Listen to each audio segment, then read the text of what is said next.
What's up, guys, and welcome back to another episode of the Run the North podcast. I'm here, of course, with the Geek Slays and Jake Talk Sports, I guess, and I'm your host, David Miller.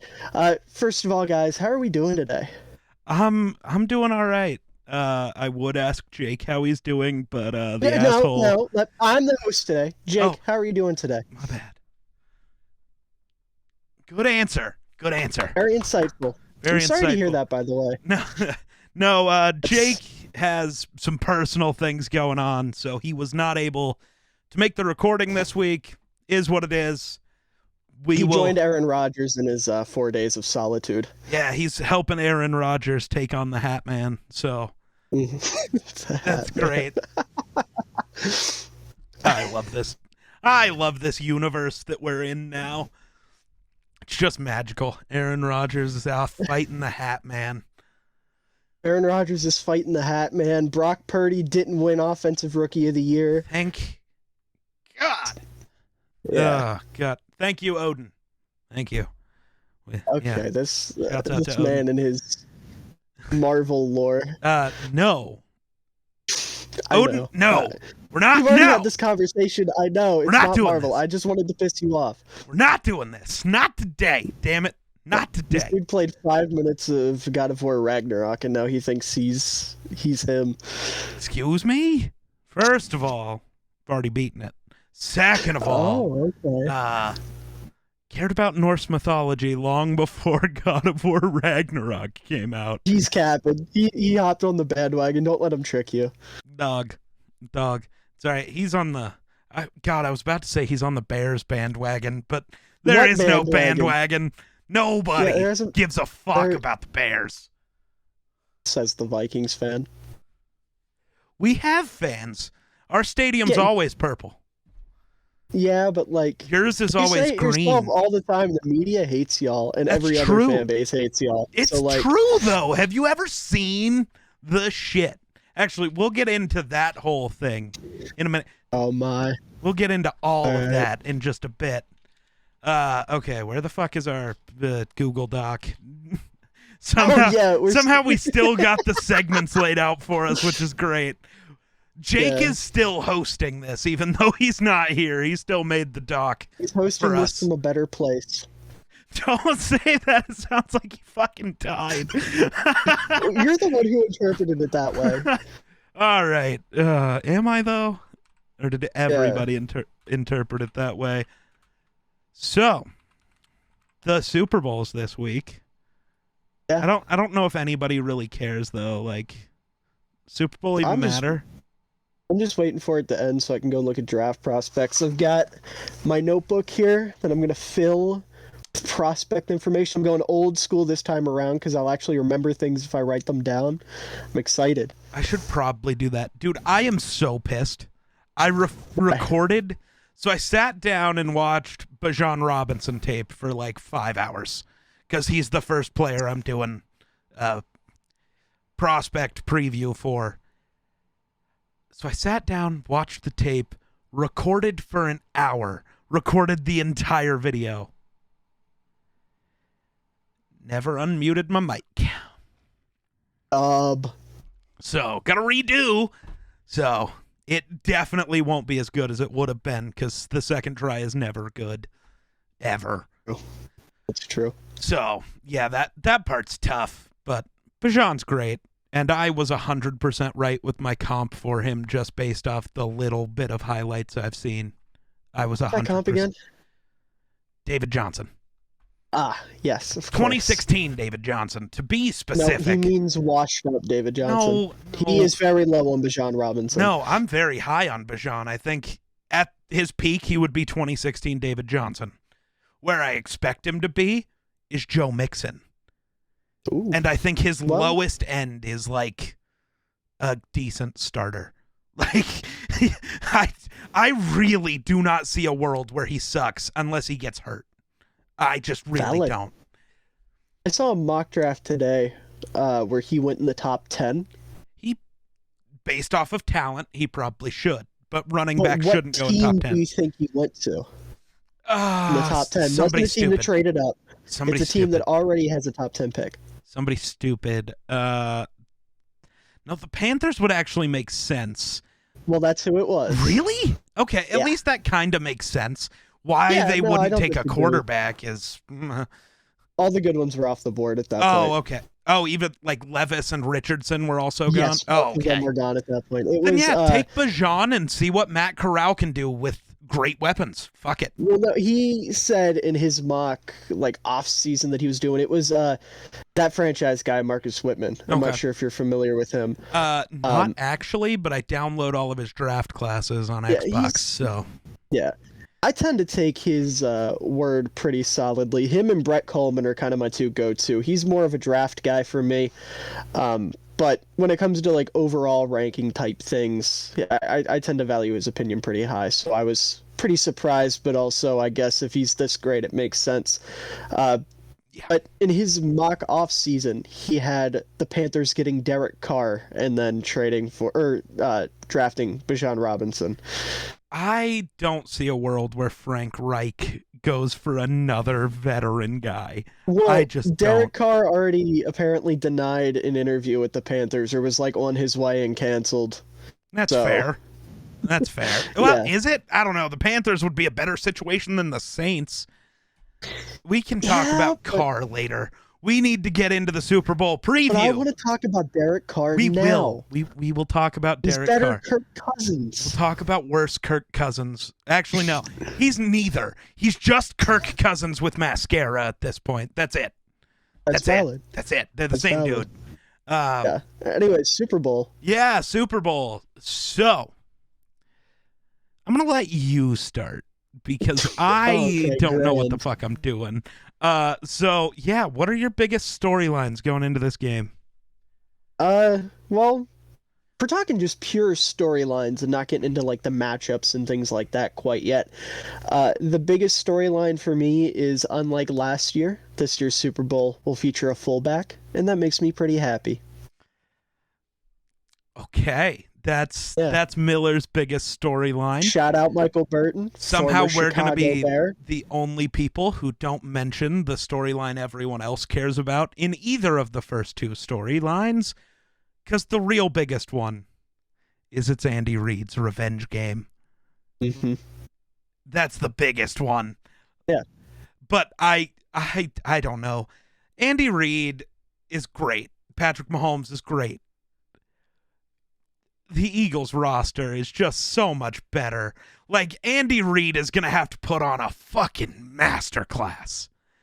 Well, He could do it, but Yeah. Mahomes can't fuck up one time. Andy Reid can't make the wrong call one time. They got to play a perfect game or they're so fucked. Yeah. It's tough. and fun fact, talking about coaches going against their former team in the Super Bowl, Andy Reid does not have prior matchups in his favor or against him, because former coaches are 2-2 against their former teams in the Super Bowl. So Andy Reid is either going to, I don't know, put that into the positive or put that into the negative. There you go. I didn't know how else to bring that up. I just wanted to bring up that stat because I think it's fun. And I just went way dark because my TV turned off. And that's my Nice. only lighting in this basement. There we go. Oh, Doug. Whoa! I just Doug. went blue for a second. We need to get you one of these. I think this one cost me like $30. Yeah. I've It got my just birthday exists for coming up. TikTok, so So, yeah, I gotta get something Whoa. like that. I'm getting a new phone and I'm getting a new laptop. that's a pretty good birthday. Yeah. That's a pretty good birthday. Yeah, we just got our, or my parents rather, just got their tax returns. So they're like, hey, take things. We Take will things. get you things. We'll get Yeah. you things. That's good. You need things. Yeah, You need I things. do need things. I Plus, say the laptop's more important than any of the other things. Oh, no, yeah, that is first priority. Not only because of that, but because school also. Yeah. Yeah. Obviously. That's- I have a class where I have to like actually edit things. And if I tried to do that on the Chromebook, I think it might melt. Probably. Yeah. Or it just wouldn't work at all anyways, because Chromebook. No. Uh, That's also true. yeah. I don't know. I think if I just opened my Chromebook and said out loud time to edit, it would just melt on site. It's I possible. wouldn't even be able to open the program. Possible. Yeah. Anyways, Super Bowl Yeah, the other big storyline going into it is the fact that this is the first time in NFL history 2 black quarterbacks are facing off in the Super Bowl. Oh, that is not what I was going to say. Yeah, I know. I'm trying to keep Avoid us that. from saying the actual one as long as possible. It's the one everybody likes to talk about, though. Patrick Mahomes' high ankle sprain. Yeah. And the fact that Hassan Reddick might literally just break his ankle off and eat it like a turkey leg. It's possible. That would be rough. Yeah. What about the fact that both teams went 16-3 and also scored exactly 546 points up until this point? That's actually incredible. This is insane. What? Oh God. Okay. I'm avoiding it as long as possible. Weirdest Super Bowl storylines. If either of these teams win, they will, whatever team wins will have the same amount of home wins as the Cardinals this year, or the same amount of wins in the Cardinals Stadium as the Cardinals this year, I think. That's fucked up. Either the same amount or more. No, I can't remember if they won. The Chiefs one would or have none. more because they already beat Arizona in Arizona. Right. Oh God. That's something, isn't it?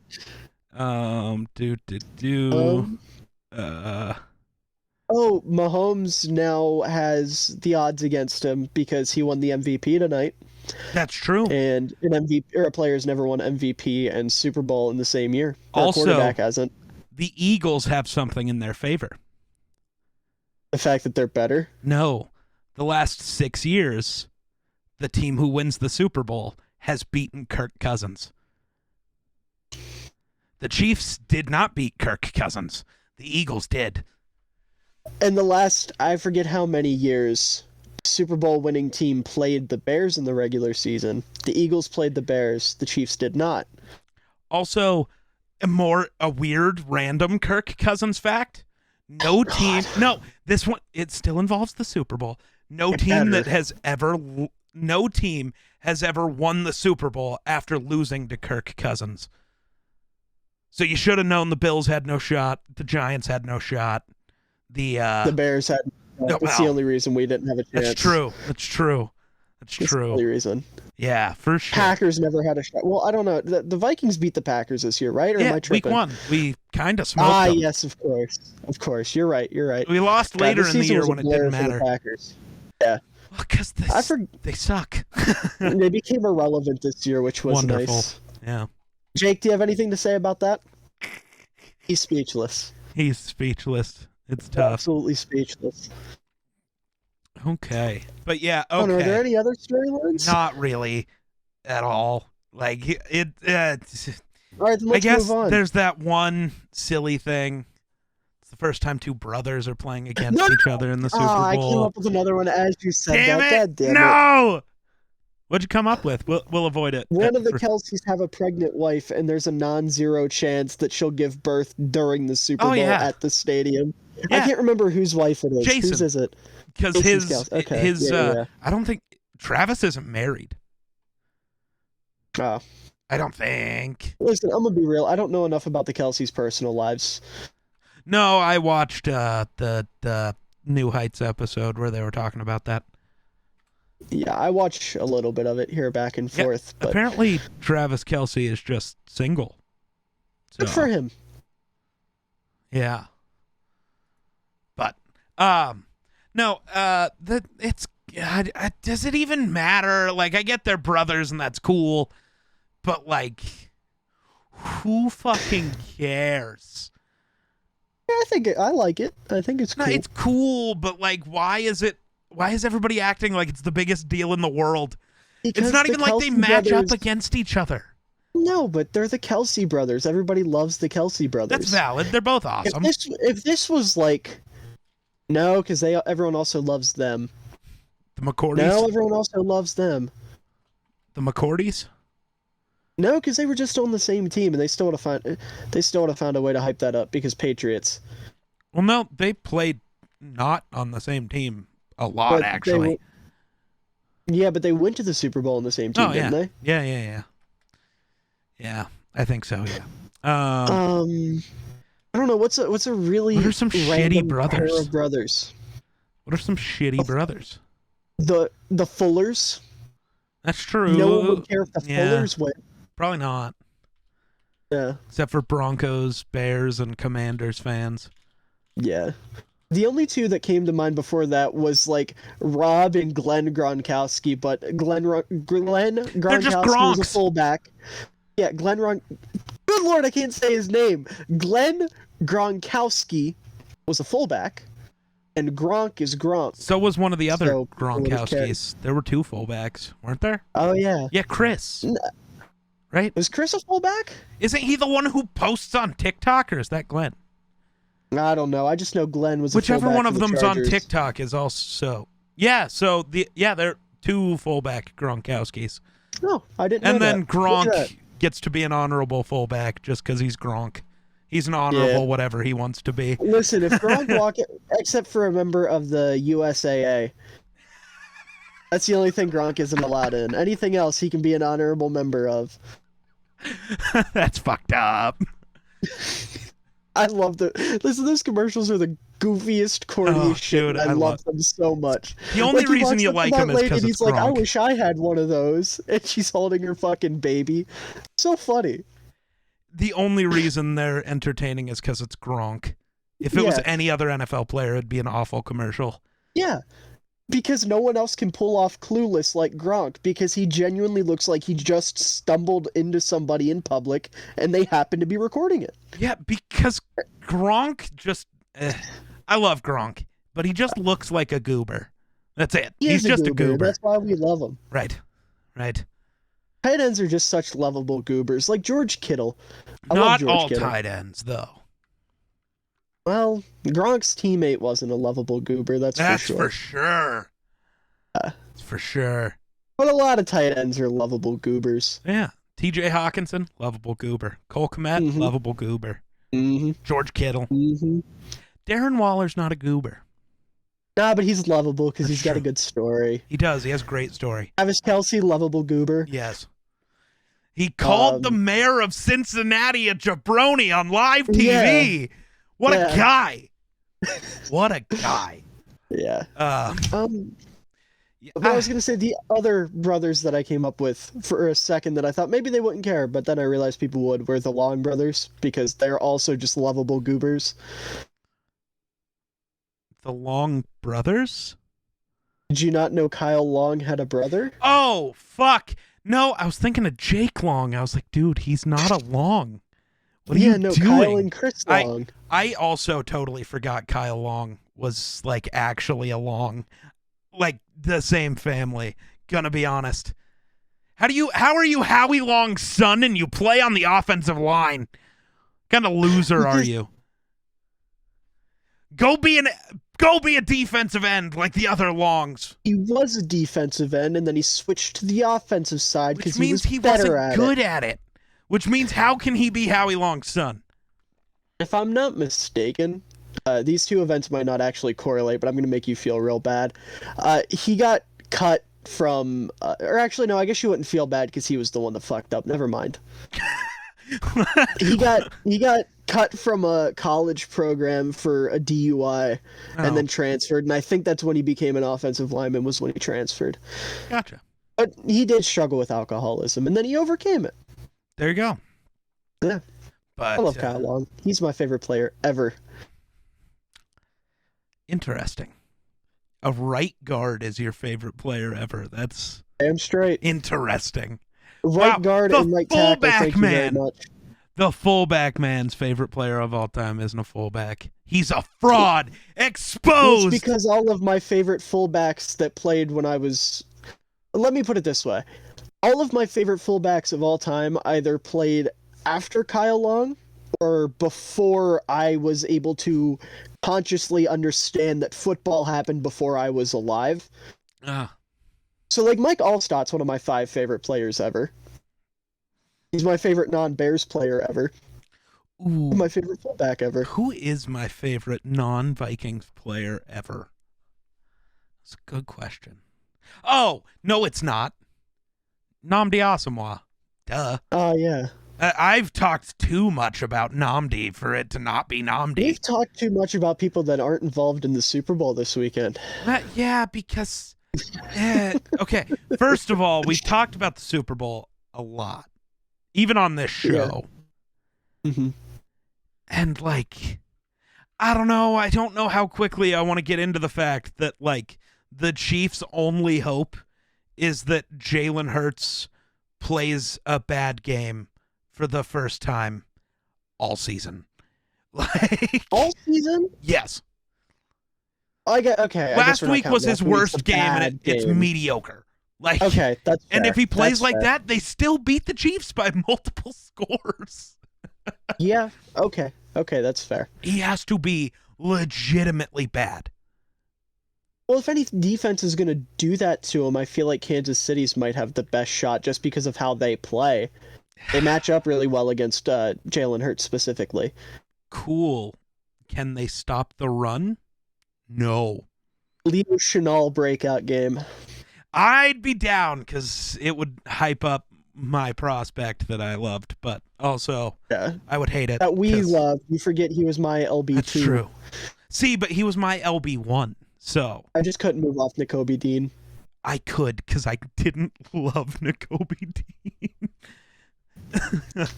I don't know. I should have. Though I did like Nakobe Dean way more than I liked Quay Walker. So, yeah. But actually, I think mine was high on Devin Lloyd. I was not either.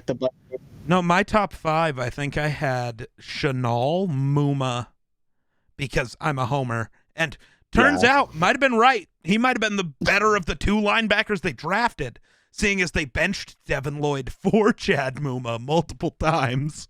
Oh, yeah, they did do that. They'd finally give Devin Lloyd his job back, and then, like, a game later, Muma's starting again because Lloyd would fuck up somehow. Yeah. I remember I got a lot of shit during the draft for my Devin Lloyd evaluation because he couldn't tackle. And you know how I am with linebackers that can't tackle. Yeah. That's why you hated Brian Asamoah. Yeah. I have real good feelings about Asamoah next year. I really do. I mean, he's good in coverage. If they can convert him into basically like a hybrid safety linebacker type, then sure, I'm sure he can do great. His tackling improved. Doesn't surprise me. He got to work with Eric Kendricks for a year. Like, valid. I'm not surprised, but I mean, I didn't pay much attention to Asamoah during the season, if I'm being totally honest. He didn't play that much, but when he was on the field, I loved what I saw. It's just he wasn't on the field. Because, you know, you're paying Jordan Hicks $8 million. You're paying Eric Kendricks like 15. Unless they get hurt, you're not taking those 2 guys off the field for a rookie. Too much money involved.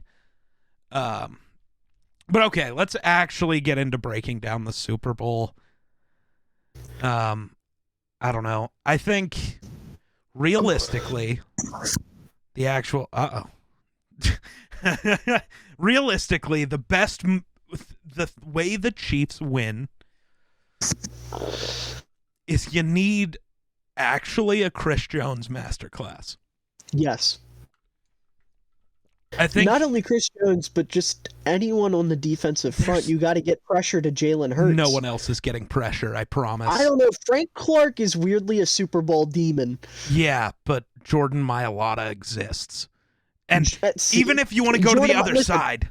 Hold on. With Jordan Mailata, I am a Jordan Mailata stan. He is my large Australian golden-voiced king.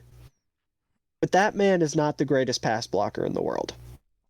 He's not. But Frank Clark is also not the greatest rusher in the world. You're not wrong, but Frank Clark gets possessed by the fucking spirit of Lawrence Taylor on the field.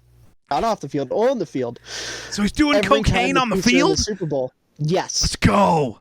Nobody can stop him. Yeah, no, nobody. Well, I know somebody who could. Lane Johnson. Nobody that's gone against him has stopped him. Lane Johnson. So you put Karlaftis over there. Tell the young you buck gotta, because no, Lane Johnson is the most immovable offensive lineman Yes. I have ever seen. It doesn't matter who is going up against Lane Johnson. They lose every time. He I is don't an insane understand. specimen of a human. The He's Eagles tackle duo is something out of a fucking monster movie. And then you have the best center in football. Landon Dickerson's a good guard. The only hope is you line Jones up on that right guard. Ayamalu. Thank you. I know his first name's Isaac, but Yeah, Isaac but I don't know how Ayamalu. I to. only know that because he's a pending free agent, and I went to Chicago to sign him. Gotcha. That's the But only reason why I had that so he's quick. the weak link on one of the greatest offensive lines I've ever seen. And Yeah. he's not bad. He's just the worst of the five. He's average on an offensive line full of metahumans. Yeah. On an offensive line where there are multiple Hall of Famers, another guy who is one of the best in the league at what he is, and then Landon Greatest singer in the Dickerson's. league. Who? Jordan Mailata. Oh, I didn't get to watch the NFL honors tonight. No, not from the NFL honors. He Oh. can like actually sing. Oh, I've never heard him sing. He went on the Masked Singer. Oh, didn't know that, but never watched And he that did show. they did that Christmas album, and he like actually fucking killed it. I also didn't listen to the Christmas album. I found After out about this- it like last week. Yeah, listen, after this, I am sending you links to Jordan Mailata on the Masked Singer. You need to see this man sing. That's valid. All right. He has a golden voice. But anyways, yes, offensive line, very, very good. Chris Jones needs to do his thing. Yeah, like it's gonna have to be Chris Jones. I think the way you force Jalen Hurts to have a bad game is somehow figure out how to stop the run, which I don't know if they can do. But if they can do that, and then Chris Jones can get pressure on Hurts, Hurts' biggest flaw is that he will abandon the pocket too early. So if you can get Chris Jones back there super fast, and you just tell Frank Clark and Karlaftis, don't actually rush the passer. You're just playing containment on Hurts. Let And I wouldn't be Jones get shocked if there. it's actually the game plan. That it's probably gonna be, or they're gonna just Yeah. go super blitz heavy, which Well, makes it is sense the for Chiefs. Spags. So Yeah. like, but even then, go super blitz heavy and leave Devonta and AJ Brown 1-on-1. Yeah. That's tough. That's the struggle for the Chiefs. They're either going to be relying very, very heavily on these young DBs. Apparently, L'Jarius Sneed is going to play this week, which is huge for Yes. them.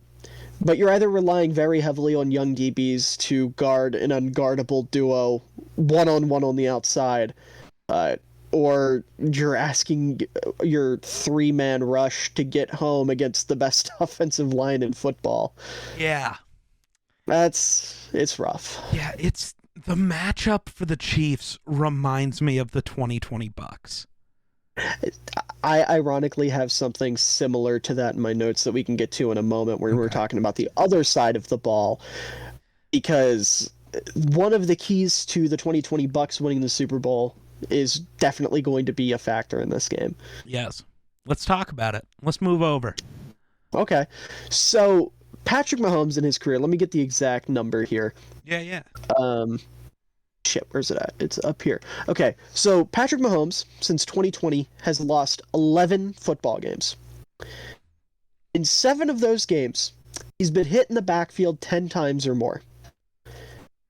The Eagles have the best 4-man rush in football, Yeah. and the Chiefs' tackles are both top 7 in terms of pressure allowed, like individually, not as a unit, not like top 7 duo.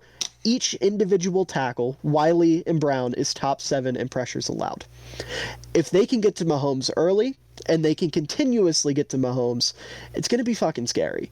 And like you said, that's exactly what Tampa did against Mahomes in 2020 in the Super Bowl, when he was running around like a chicken with his head cut off, doing unbelievable things. It's just, nobody knew how to catch a football in that game.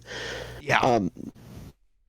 But now Mahomes is hobbled, Yep. or at least not 100%. And when you have Hassan Reddick, who, is probably is one of the best finesse rushers in football, and can make either one of those tackles look like an absolute buffoon on any given play. Yep. on top of having, absolute behemoths like Jordan Davis and Fletcher Cox and Javon Hargrave. And Linval Joseph and Ndamukong Suh. I think Yeah. people don't realize the Eagles legitimately have like 7 Hall of Famers in that front seven. Like, Yeah. it is incredible what they Then have you factor built. in Robert Quinn, who's basically a fresh set of legs because he barely played. Josh Sweat's also in there. Like Brandon Graham. Brandon Graham. Yep, I knew I was forgetting somebody. Yep. Should have been comeback player of the year. Uh, Yeah, there, we'll get to that. Yeah, there is a myriad of just nasty, nasty defensive linemen, and that's just talking about the front four. Right. Like they don't have to blitz, No. and they're gonna have guys that are gonna get home instantly against the Chiefs. And like I said, Mahomes, he doesn't struggle under pressure because it's Patrick fucking Mahomes, but he looks less like a demigod Yes. and more like a quarterback, Right. and that's kind of all you can ask. I think the key for the Chiefs on offense should be copy the Washington game. That's the only time we've seen the Eagles actually just lose. Like, I know they lost 2 games without Hurts, but they were without Hurts. That doesn't fucking matter to me. Yeah, Minshew's not a good quarterback, by the way, for anyone who's still questioning that. He's never been good. He's just a funky guy with a pair of jorts and a cool mustache. Still might be the best quarterback in Jets history, though, if he ends up as a Jet. Yes, Okay. I'm disrespecting Joe Namath, and he deserves it. He does. He was Mark never Sanchez. a good player. Mark Sanchez was also... The butt fumble means he can never be the best quarterback ever. Ryan Fitzpatrick. He wasn't there that long, because Fitzpatrick was never anywhere very long. Chad Pennington. Minshew better. Mike White. Minshew better. That one dude who kind of looks like the Madden streamer. Oh, fuck, though. Hold on. Jordan something. We can't talk about it, though. Some terrible piece of shit human played quarterback for the Jets once. 2, actually. They were great. Oh, I know one Favre of and them. Vic. Yes, of course. Everybody forgets New York Vic. Everybody forgets New York I wish Vic. I could forget Vic, period. It's the same as Brett Favre. Incredible players. Horrible people. We got more Brett Favre news to talk about later, too. Oh, yeah, I saw that. Yeah. Okay. Oh, what a bastard. Anyways. The key for the Chiefs, try to copy Washington. Beat the Eagles by just controlling time of possession. Mm-hmm. The issue is Isaiah Pacheco and, I mean, their guards and center in Kansas City are good. Yeah, they but have again, a damn good interior the line. rotation of defensive tackles for the Eagles is going to kill them. Because you can have Jordan Davis and Ndamukong Suh for like 10 plays in a row, and then Fletcher Cox and Linval Joseph, and then Hargrave and somebody. Like, what are you even supposed to do? Right. Like, they can just keep rotating guys. No defensive line player is going to get tired for the Eagles. It's literally not possible. Yeah. When you look at it that way, this is the one time where having Travis Kelce is somewhat of a negative, because as great as the man is as a pass catcher, can't block. No.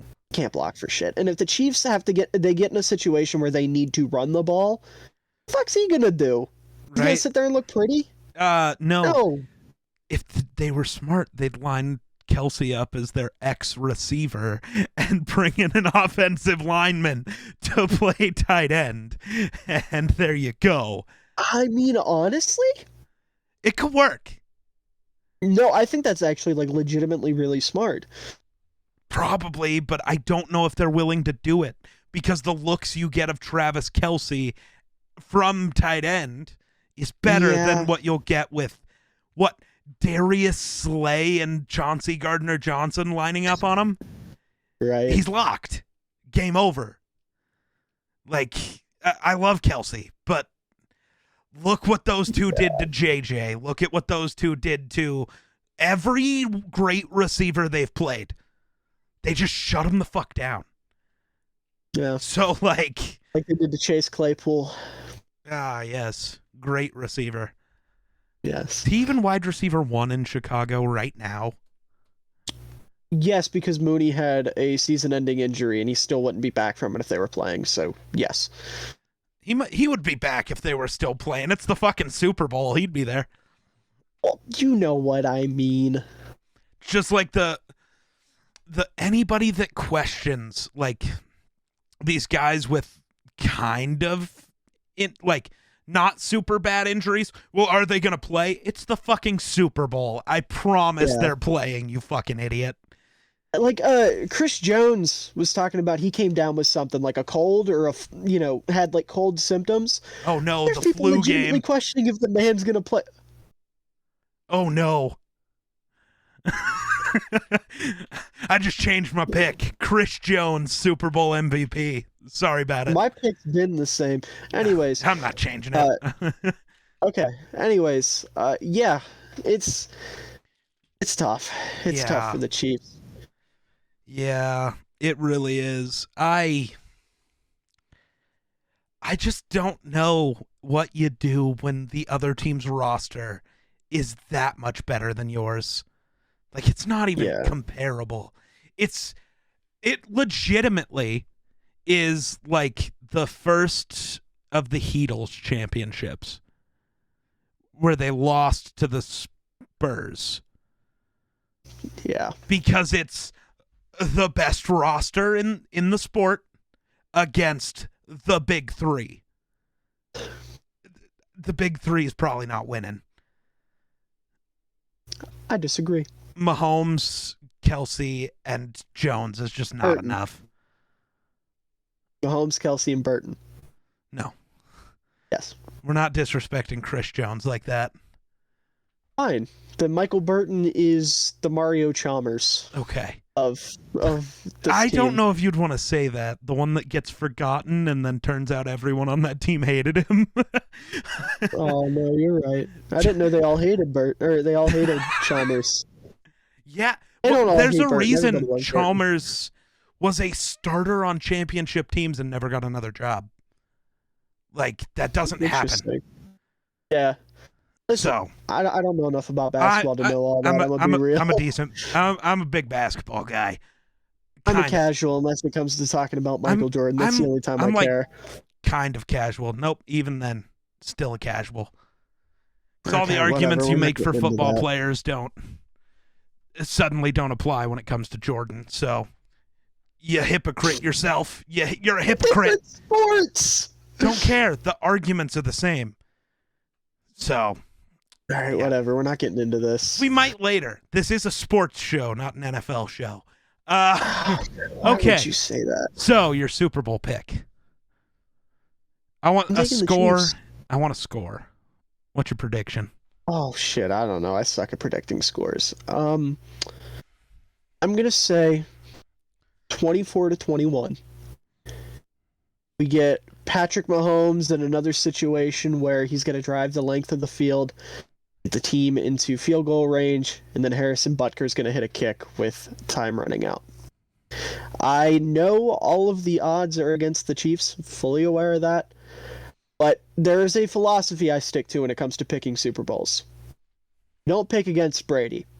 Brady's gone. Mahomes is that guy. So you don't pick against Mahomes. I don't care. Listen, it's my gut feeling. I got a feeling that the Chiefs are going to do some unruly bullshit. Andy Reid is going to be in his bag.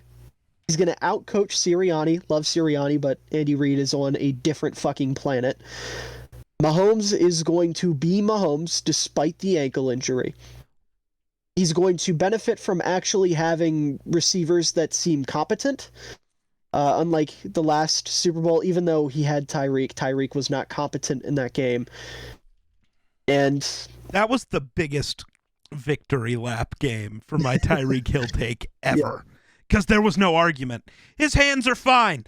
Bro, he dropped 8 touchdowns. They're not fine. Yeah. And I think, despite the defensive tackle rotation, the Chiefs are going to find a way to effectively run the football. I love Isaiah Pacheco. I've got all the faith in the world in the kid. He is a tough and hard runner, and I think the Chiefs will defy all odds. I'm So sticking you're with it. predicting that the Chiefs will do to the Eagles what literally like 4 different things that no team has been able to do to the Eagles. Yes. That's a brave bet. That's a brave bet. I'm standing by it, and I will own up to it in full if I'm wrong. But I have all the faith in the world in Mahomes and Reed and everybody else in Kansas City. Fair enough. This isn't like I just want to put it out there as well, because I know a lot of people are going to be like this because that team thinks everybody hates them. I don't hate the Eagles. I like a lot of what they're doing. I think that team is incredibly fun. I love Jalen Hurts. A.J. Brown might be my favorite receiver in the sport.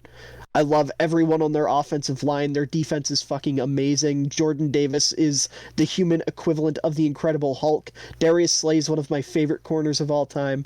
But all that being said, I do think the Chiefs will win. I have all the faith in the world in Kansas City. Well, going back, Eagles fans, if you want to know the reason why you think everybody hates the Eagles, it's not the actual team that everybody hates. It's you. Eagles fans, it's your problem. You guys are the biggest cunts of any fans in any sport.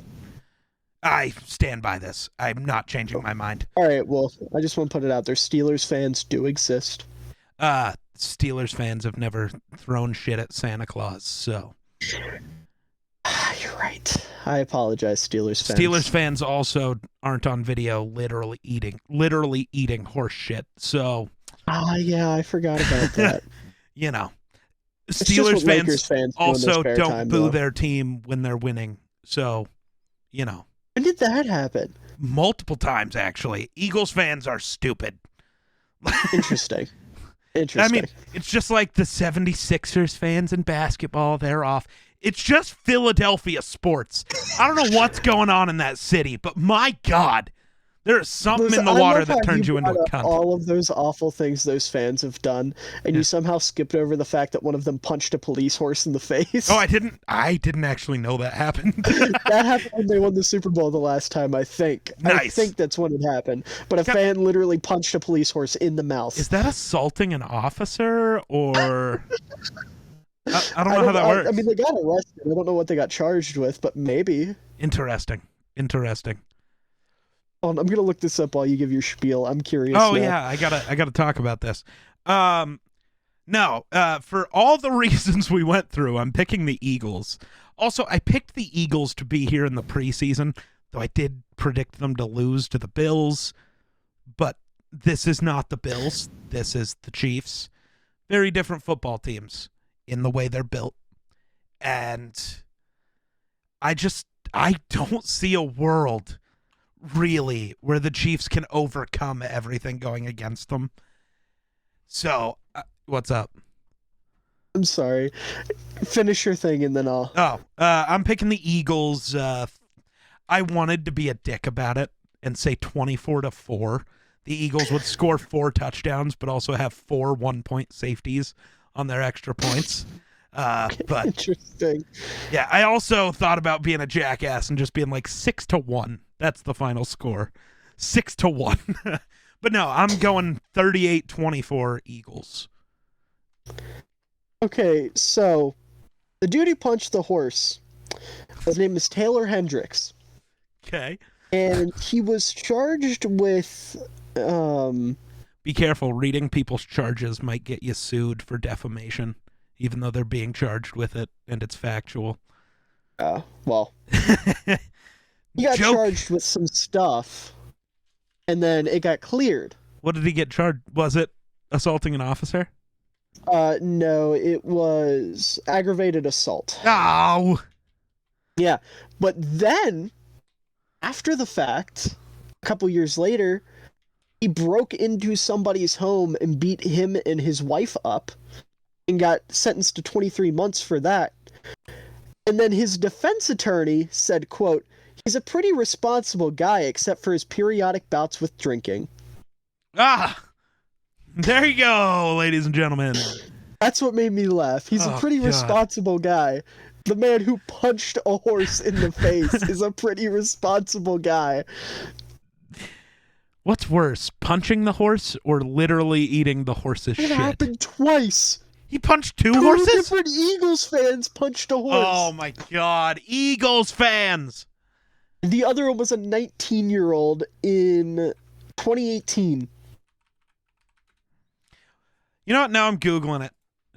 Oh, NBC Sports Washington. 10 times Philadelphia fans were truly the worst.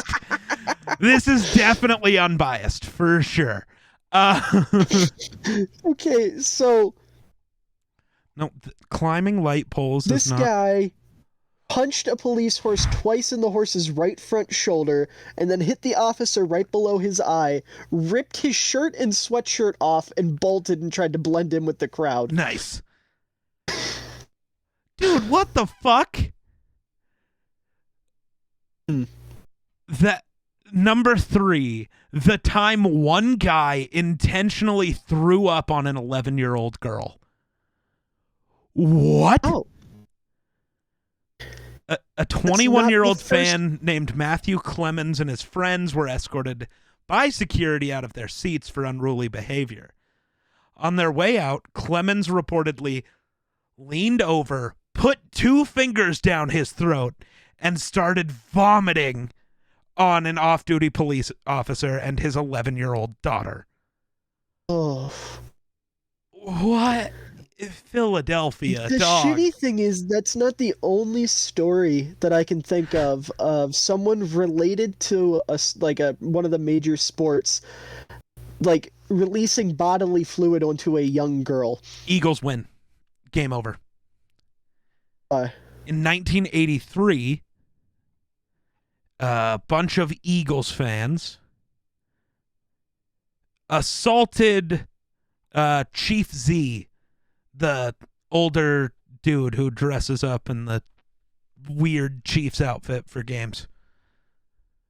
Like an actual guy. So in 1983, Zima Williams, known to those associated with the burgundy and gold as Chief Z. Oh, I'm looking at the wrong thing. That was a Washington thing. There's a Chiefs logo in the background of this picture when I saw him. So I was thinking it. Yeah, never mind. Yeah, never mind. I had that all backwards anyways, because the Chiefs would be the winners then. Because, payback for Chief Z. But that other thing I was talking about, you've heard about when Charles Barkley did something similar, haven't you? No. So when Charles Barkley was playing, he was going back and forth with some dude, and he tried to spit in the dude's face and missed and hit his 8-year-old daughter square in the eye with a loogie. Jesus. But at least Chuck wasn't doing it on purpose. That's fair. That is valid. Yeah. Happened on accident. Oh. Could you imagine? Nice. It'd be horrific. No. Michael Irvin, when he suffered his career-ending injury, the Eagles fans cheered. You know how when a player gets injured, there's normally a hush that falls over a stadium? Didn't happen. Yeah. It erupted like they won the Super Bowl. That's and then there was that Eagles fan on TikTok who was being shitty to Dak. Nah, fuck Eagles fans. I got a few friends who are Eagles fans. Specifically not talking about you guys, but Eagles fans in general are kind of awful. Yeah. That dude with the Dak thing, I think he might be a troll. I don't think he's serious. Care. I know it's still fucked. But he made a video about Damar Hamlin as well when that happened. God. And it came up on my For You page because he follows me. And I made a video responding to it where I tried to be sensible. And I think that was my mistake because it's a troll and you can't be sensible with trolls. But I was like, dude, I get that you might not think it's a big deal, but the dude almost died. I tried to be respectful about it, which I shouldn't have been. I should have just been fuck you, you're a moron. And he didn't respond. He just liked the video. Speaking of today, or speaking of Damar, Yeah. Do you think the conspiracy theories finally get put to bed after tonight? Nah, dude, that was a realistic clone. That's what they're all gonna I'm say. gonna fucking scream. Oh my god. Deep fake technology. You think the people in the crowd aren't gonna notice that it's not Damar? You fucking idiots. They're all paid Jesus actors. Christ. No, they All aren't. the players are in on it, and all the fans that were there were paid actors. That's what they're gonna tell you. Oh my god. That's Which what the makes no conspiracy fucking theorists are gonna sense. say. If you're gonna be a conspiracy theorist, at least have your conspiracy make a shred of fucking sense somewhere. Don't just be an idiot spouting bullshit just because you can. Just because there is freedom of speech doesn't mean you should speak. Maybe you should shut the fuck up. Sorry. Yeah. That was aggressive, but had to be said. Yeah. I hate to break it to you, but there's no gay frogs either. But they're putting chemicals in the water. Oh my god. I love that clip. That man. Oh my god, I hate it. You can't watch him because he's terrible, but he's also fucking hilarious. He's hilarious for all the wrong reasons. Listen, I'll put it this way: if he came out 6 years down the line when he's faded into obscurity and was like, it was all a bit, I would buy that.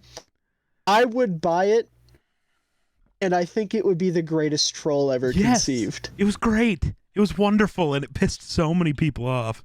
And that goddamn fucker, piece of shit, goddamn fucker. I don't think you crossed fucking line.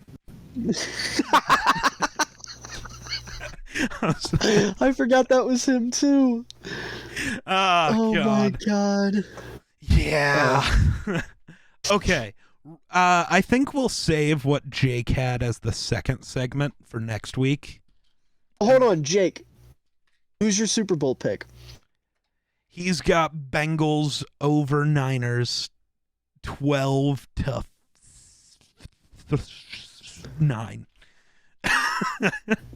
So, when he makes our graphic, it'll read Chiefs, Eagles, Bengal good win game. Yes. Okay. Yes, it will. Hopefully. Okay. No, when he makes the graphic, it should actually be funny. What are some really weird scoregamis? No, for the graphic, he should just have mine be the whatever I said, 24-4 should be mine, 100%. Okay, NFL scoregami. What are some scoregamis? I don't even know how this 42-6 website works. No. What the fuck? I've never been on this website. I haven't either. So I don't know how to.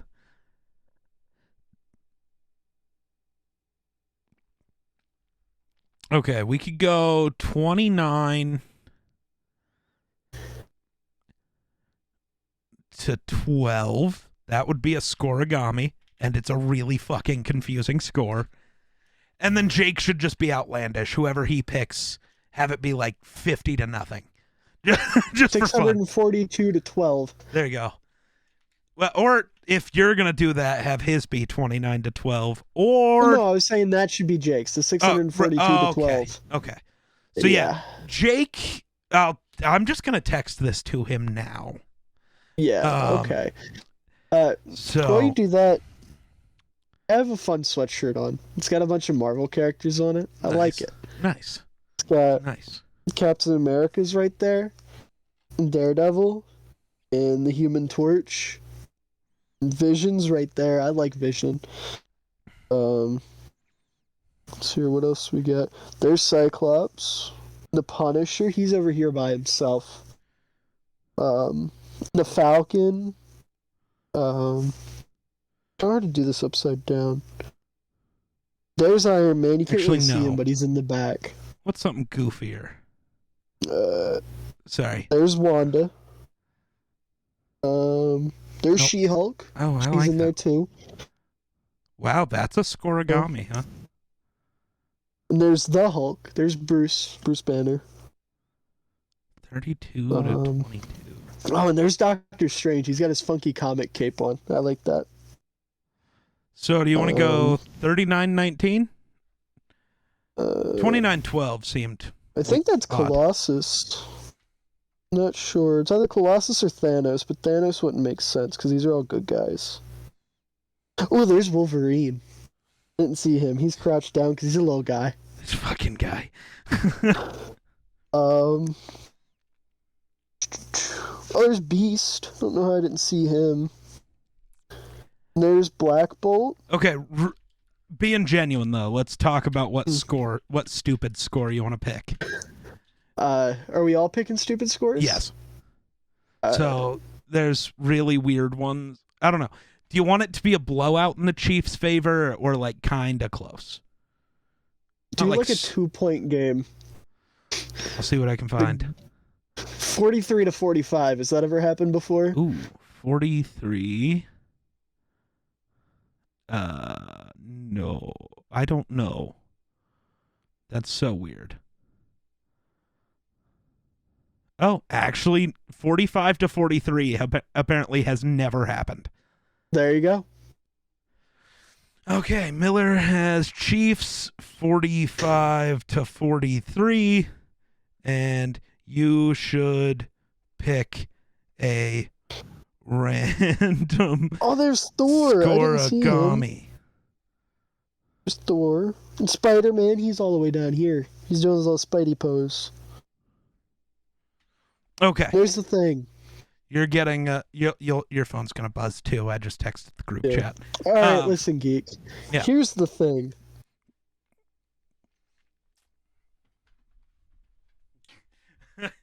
My chair was in the way. I couldn't actually walk off. No, actually, Miller.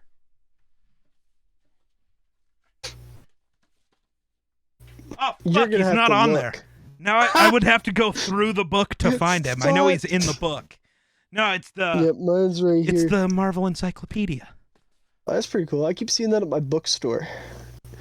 I'm like, nah, that's too expensive. This dude lives in a city big enough to have a bookstore. It's just a bookstore in the mall.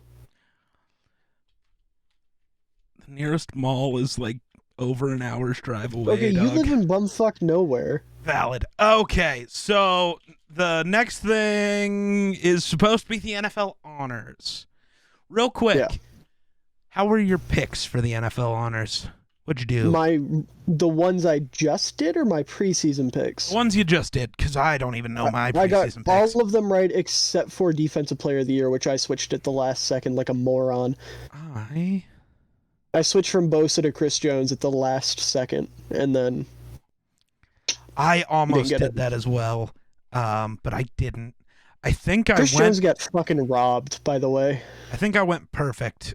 I don't know if he did. I don't mean no. I don't mean from winning. I mean from only getting one vote. He Fair. got one first place vote. Gotcha. That is getting robbed, if you ask me. Okay. Am I gonna find the list of NFL honors winners? Jesus Christ. I mean, I have it. Oh, I Here. don't. So, no. Okay. So real quick, so I was at the bar playing darts because I got asked to sub for a dart league again. So I watched Justin Jefferson accept the Offensive Player of the Year award, Mhm. right? Then I walked away, played darts, whatever. It was almost an hour later. All right. We were talking about awards. I think I Yes. went on the ones that I predicted. I think I went 100%. Yeah, I got all of them except for Defensive Player of the Year, like I said. I didn't predict moment of the year or the Walter Payton I didn't either, Man but of I the could have Year. told you it was going to be Wilson's catch. Well, yeah, it's just like the Odell catch. There was no Yeah. other play. Everybody knew it in the moment. That's I would have why. given it to Kyle Juszczyk's catch personally, but, you know. What? Which catch? The one he made against Denver that was like the toe tapper on the sideline. So incredibly less difficult. Yeah, but it's a fullback. Nobody expects a fullback to do that. When he does it, they're like, yo! No, everybody did goes, that. Kyle Juszczyk. And I Yeah. go, CJ Ham could have done the same thing. With his 14.45% snap count this year. Yeah. He thinks not. Uh, That actually might be on the nose. Hold on. Did I get care. that? Okay. MVP, was there really, I mean, Hurts maybe, but was there really competition? 14.47. I was off by 0.02%. No, I was in the middle of a story. So at the bar, playing darts, saw Justin Jefferson win Offensive Player of the Year, went back to playing darts, thought the award show was about over, looked up, Justin Jefferson's holding another award. I got so hyped for a second, I thought he won MVP. I was going to go fucking ballistic. Twitter would have hated me. I was going to say the most outlandish things, and it was going to be so good. It was going to be so good. And then I got very sad very quickly. But you're not content with moment of the year? I mean, Jefferson's only the third Viking to ever win Offensive Player of the Year, which is astounding. Is that AP 2 times? No, AP only did it once. Fran Tarkenton also did it once. I'm not surprised by Fran winning it. Randy AP Moss really never getting it? Once? Yeah, and it was his MVP also year. Wild. Which I think means he was the last guy to double up. That's wild. MVP and Offensive Player of the Year, which after the season he had, makes sense. Yeah. No, listen, real quick. Yeah. Speaking of MVP and Offensive Player of the Year, the NFL needs to make up their fucking minds. Either let non-quarterbacks be MVPs or don't nominate quarterbacks for Offensive Player of the Year. Yep. They need to make if you want to just make MVP all quarterbacks, whatever. It pretty much is already. It's not going to be that big of a change if you adjust it. Well, no, you have to leave the ability because, like, when guys have record-breaking years, they're going to win MVP. That's the reason JJ didn't. If he hit 2,000 yards, I promise you JJ wins MVP. I promise. Maybe. True. If the rushing record's ever broken, non-quarterbacks. Yeah, I agree. I do agree. Do we really have anything to talk about with Mahomes winning MVP? Deserved. Yep. Young GOAT. The only other guy who should have been in contention was Jalen Hurts, but Mahomes had the better year and also played a full year, which matters. Mahomes got 48 out of 50 first place votes. And I'm guessing the other two were Hurts. One was Hurts, one was Allen. Why the fuck did anybody vote for Josh Allen? No, like... Beats me. That genuinely pisses me off. I don't know why he was even considered. He legitimately got worse this year. Like, that's not even me, with my I like to poke fun at Josh Allen. Like, no, he genuinely was worse this year than the 2 years before. He did not deserve to be in the conversation at all. I agree completely. Like, if you wanted to say Burrow got a vote, or even Justin Jefferson, maybe there's just some guy who's like, fuck it, I want to vote for the non-quarterback guy. Yeah. Because, like, fuck you. Fuck your standards. Right. But, like, come on. Who else was even up for it? It was just those five. Yeah. Okay. Yeah. And I remember when the nominees came out, I said Josh Allen should have been swapped out for, like, Tyreek. Or even, I'm going to say it, because this season, the last two seasons should prove it for everybody. Lamar should have just been on there just because he is the entire team for the Ravens. Yeah, I mean, I don't disagree with that. Or, maybe you put a defensive player in there just because. But this year there was nobody who was that dominant that they deserved. Yeah, like Nick Bosa had 18 sacks, but the Niners defense was just like that. Right, like... Chris Jones, kinda. Maybe, yeah, I can see the Chris argument. Jones would have had a better argument for MVP than Nick Bosa would have. I did get into an argument on TikTok after I posted this. I don't know why. Oh, Pat McAfee's voice was really loud. No, so I posted the video and the first guy who commented was like, "Oh Lord, who'd ever guess you'd say someone other than Patrick Mahomes like the rest of the world? He's all mad because I picked Patrick Mahomes." And I was like, dude, come on now. It's pretty clear he's the MVP. I'm not going to pick someone else just to be different. Yeah, listen, okay, let me put this out there as someone who has been doing the whole football content thing, not for super long, but long enough where I've seen a couple cycles, a couple off seasons and awards and things like that. It's not always smart to just make the contrarian pick or the out of left field pick. Like, yeah, sure, it's fun, whatever. If you want to do it for the clicks, do it for the clicks. I thought about doing it to be a homer, which would have been fine. And that's like also picking Justin Jefferson to win it because I'm a Vikings fan. It's like, fuck you. When Coach of the Year first got announced, I said Kyle Shanahan because I wanted to be a fucking contrarian, and then I was like, wait, that's stupid. Yeah. Brian Daboll was very obviously the better coach this year. Yep. And I still argue that Doug Peterson deserves it over Shanahan too. Yeah, I don't disagree with that either. Shanahan did a lot with all of the quarterback injuries, and it's like I said when I made the video about the nominees, Shanahan deserved to be in there. Sirianni and McDermott did not. Yeah. And I stand by that. Pete Carroll and Kevin O'Connell should have been the other two. I'm sorry. Yeah. The Vikings won 11 one-score games. That's an NFL record. They also went 13-4 after going 7-9 last year. Like, come on. But no. So I said that. To roll it. Oh, yeah, go ahead. Okay. I was just going to say, just to roll it back real quick. Yeah. I would rather be honest and look like I'm following a trend. Yeah. Than try to be a fucking contrarian to be different. Yep. The only time Mahomes was objectively the MVP. Jettas was objectively the best offensive player in football. The only real award here that I thought had any sort of parity was Defensive Player of the Year and maybe Offensive Rookie of the Year. Everything else, it was pretty much a clean sweep. Yeah. And if you thought anything otherwise, you were either a homer, which is fine, more power to you, I respect it, or you were trying to be different, and that's disingenuous, and I can't stand that. See, if I say something on here, on TikTok, on Twitter, whatever, I'm sorry I keep cutting you off. No, you're good. But if I say something, it's what I actually think. Right. It's what I have actually come to the conclusion of.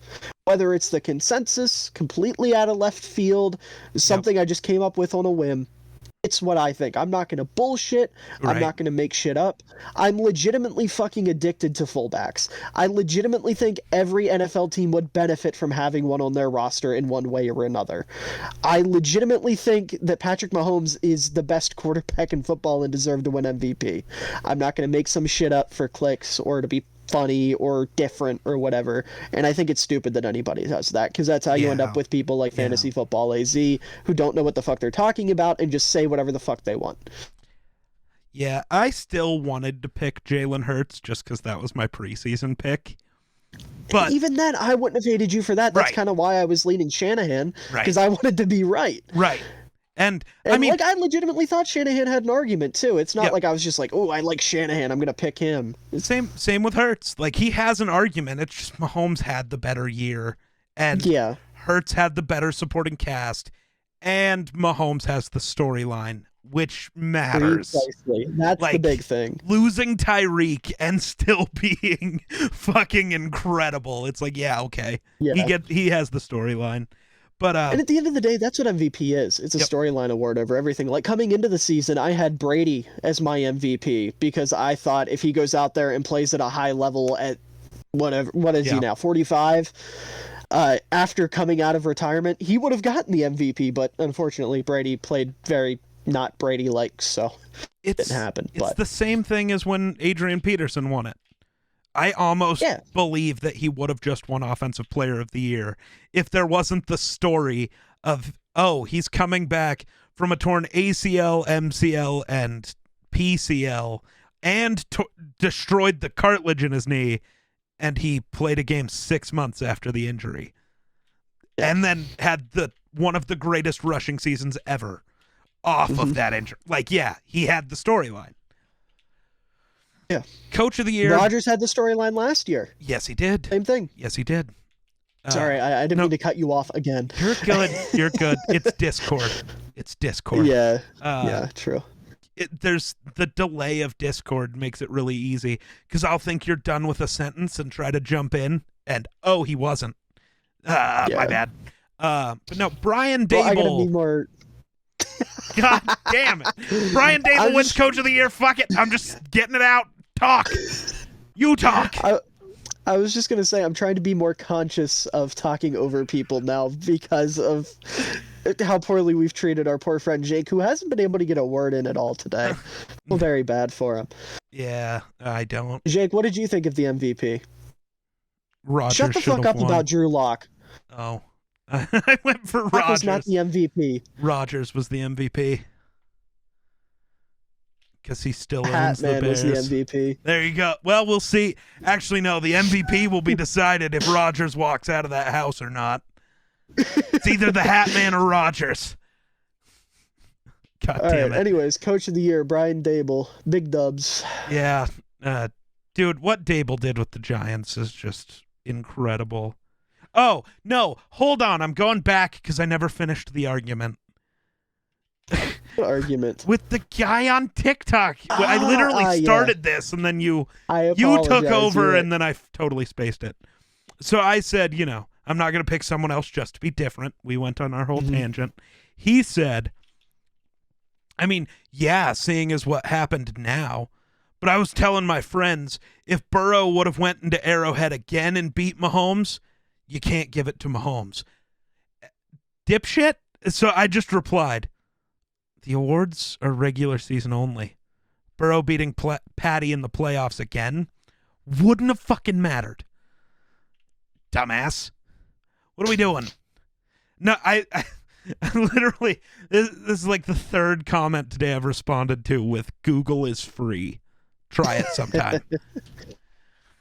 Somebody else started some bullshit over, God damn it. Derek Carr going to the Saints.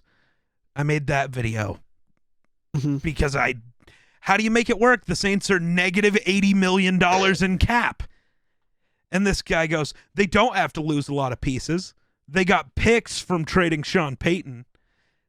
And the Raiders could pay some of Carr's money. And I was like, there's still the negative $80 million in cap space. They literally do have to lose pieces. Excuse me. Did you see that tweet about the player with the highest cap hit in the league this year? Michael Thomas at $60 million. Fucking absurd. That's amazing. This is what kicking the can down the road does. I don't... Salary cap is real, folks. Don't let anyone tell you otherwise. But you can just kick the can down the road. Yeah, eventually it catches you. Yeah. Or you catch the can. No, then the guy replied, though. They could just cut Winston. What do you mean? That would not save them $80 million. It would save them $2. His total salary is $14 million. His dead cap is 11.5. Dub. So, you're saving $3 million. So, you're going to rock Jameis next year. Because cutting him does nothing for you. It doesn't save you any money. Not really. Yeah. $3 million is not climbing you out of the $80 million hole you're in. Who can they even get rid of? They're going to have to just restructure again. And I guess cut Michael Thomas. Yeah. Because his cap hit is $60 million. Yeah. His dead cap's only 23. So you're Michael saving Thomas like $40 million. Yeah, okay. That's valid. But even then, you probably have to move on from Cam Jordan. Oh, that's going to hurt, man. You might even have to move off of Ryan Ramczyk. Damn it, I was going to say, nah, he's a Viking. We already have great tackles. We don't need him. Literally anyone other than the Bears. Literally anyone. No, he's going to the Eagles when Lane Johnson retires after he wins the Super Bowl. I'm predicting it now. Lane Johnson, Jason Kelsey, Fletcher Cox, and Brandon Graham all retire during the post-game presser of the Super Bowl if they win. Dude, I'd cry. I think I'd cry. But they're all going out on top. And I think if I the wouldn't Chiefs blame win, him. Jason Travis does the Kelce. same. No. Travis is Oh, only okay, like I was gonna 30. say No, if the Chiefs win, Jason Kelce plays one more year for that team in red. the Chiefs. Yep. Why would they go get him? Why the fuck not? Can he play guard? I'm sure. It's fucking Jason Kelce. I mean, if he can play Or, guard, fuck it. Move Creed to guard. I don't care. Jason Kelce better. Creed play guard. Why not? He's bigger. I don't remember how. No, I just don't remember Jason Creed Kelce's coming kind out. of smaller. Yeah, Kelce is kind of smaller. Has Creed, Humphrey. I mean, if they can make it work, fuck yeah. That would be sick as fuck. Should Oh, darn. That did not say what I was Or hoping it would. alternatively, they can go sign Kelce and trade Creed Humphrey to their buddy Ryan Poles. No. Nope. Sorry. And we'll give them The Vikings we'll give 'em are corner help. I'll give them Jalen Johnson. Actually, you're trading down with the Colts at 4, thinking you're going to get either Will Anderson or Carter. But the Vikings are going to trade up with the Texans at 2 and take Carter. And then the Cardinals are going to take Anderson, and the Bears are just fucked. The Bears trade down again and then end up taking Kalijah Cansey. I'd be okay with that. No, they trade down again and end up taking Quentin Johnson. Who's Quentin Johnson? No, don't do that. I don't know who Quentin Johnson is. Don't do that. It's not his name. Sorry, I forgot a fucking T. Yeah, you made up a player, buddy. You're cooked. No, I'm sorry. You made I up a forgot to say player. Johnston. Even though Yeah, he Johnson made and up a player. Ston are the fucking same. I'm sorry. Jake, what? say nothing if you agree that Geek made up a player and fucked up. No. See, he said no. Sorry. Can't That prove. was you. Can't prove it. Can't prove Being it. a puppeteer. Can't prove it. So ha. No, I don't know. What the fuck was I looking at? I'm trying to figure out if Creed Humphreys ever played guard. What the fuck? Has he ever played guard? Somebody just tell me. Fuck. What is this shit? Walter Football. Very simple solution here. What's that? Creed Humphrey. Okay. College career. Well, yeah. He was the starting center all through college. Professional career. He's been the starting center all of his professional career. If he played Tough. guard and that was in high school, and at that point, doesn't really matter. Primetime sports talk really missed on Creed. Why? What did they say? Run blocking grade, he's a 4 out of 10. Pass blocking, 5 out of 10. Hands, 3.5 out of 10. IQ, 3.2 out of 10. Well, that's bonkers. Dude, power at the point of attack, 2 out of 10. Competitive toughness, 1.5 out of 10. Oh my god! Did you get anything right? Did you even watch homie play? Jesus. Yeah, so I also went back to early years, which comprises high school.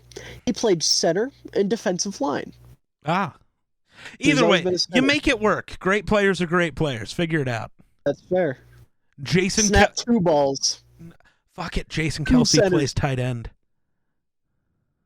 Imagine. And then you move Travis to quarterback. You mean wide receiver, where he belongs? No, he played QB in high school. Yeah, but... Yeah, but... No! Okay. Oh? You moved Jason to running back. There you go. He played running back in high school. There you go. There's the answer. Or linebacker. There you go. Either one. one. God. Practice, you have Jason Kelce guarding Travis Kelce. That'd be great. That'd be phenomenal. I'm still so pissed about the Pro Bowl not allowing offensive players to play defense in a fucking flag football game. Hey, I wanted love the Pro Bowl reverse now. Diggs for... Yeah, but I wanted reverse Diggs versus Diggs. I wanted Trayvon it. Like, no, why the NFL instituted a rule that offensive players can't play defense now? No That fun is league. really stupid. Fuck you. Yeah. I hate But the every Pro Bowl was NFL actually executive. really fun because Kyle Juszczyk popped the fuck off. What about Kirk O'Chains? He got carried by Kyle Juszczyk. Nah, dog. Kirk Dude, Kyle O'Chains Juszczyk better.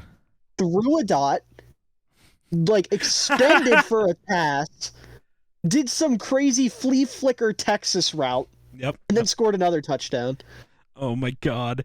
Kyle Juszczyk was the Pro Bowl MVP. Somebody's tweet about it.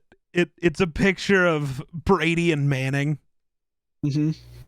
And it's like Derek Carr versus Kirk Cousins in the Pro Bowl.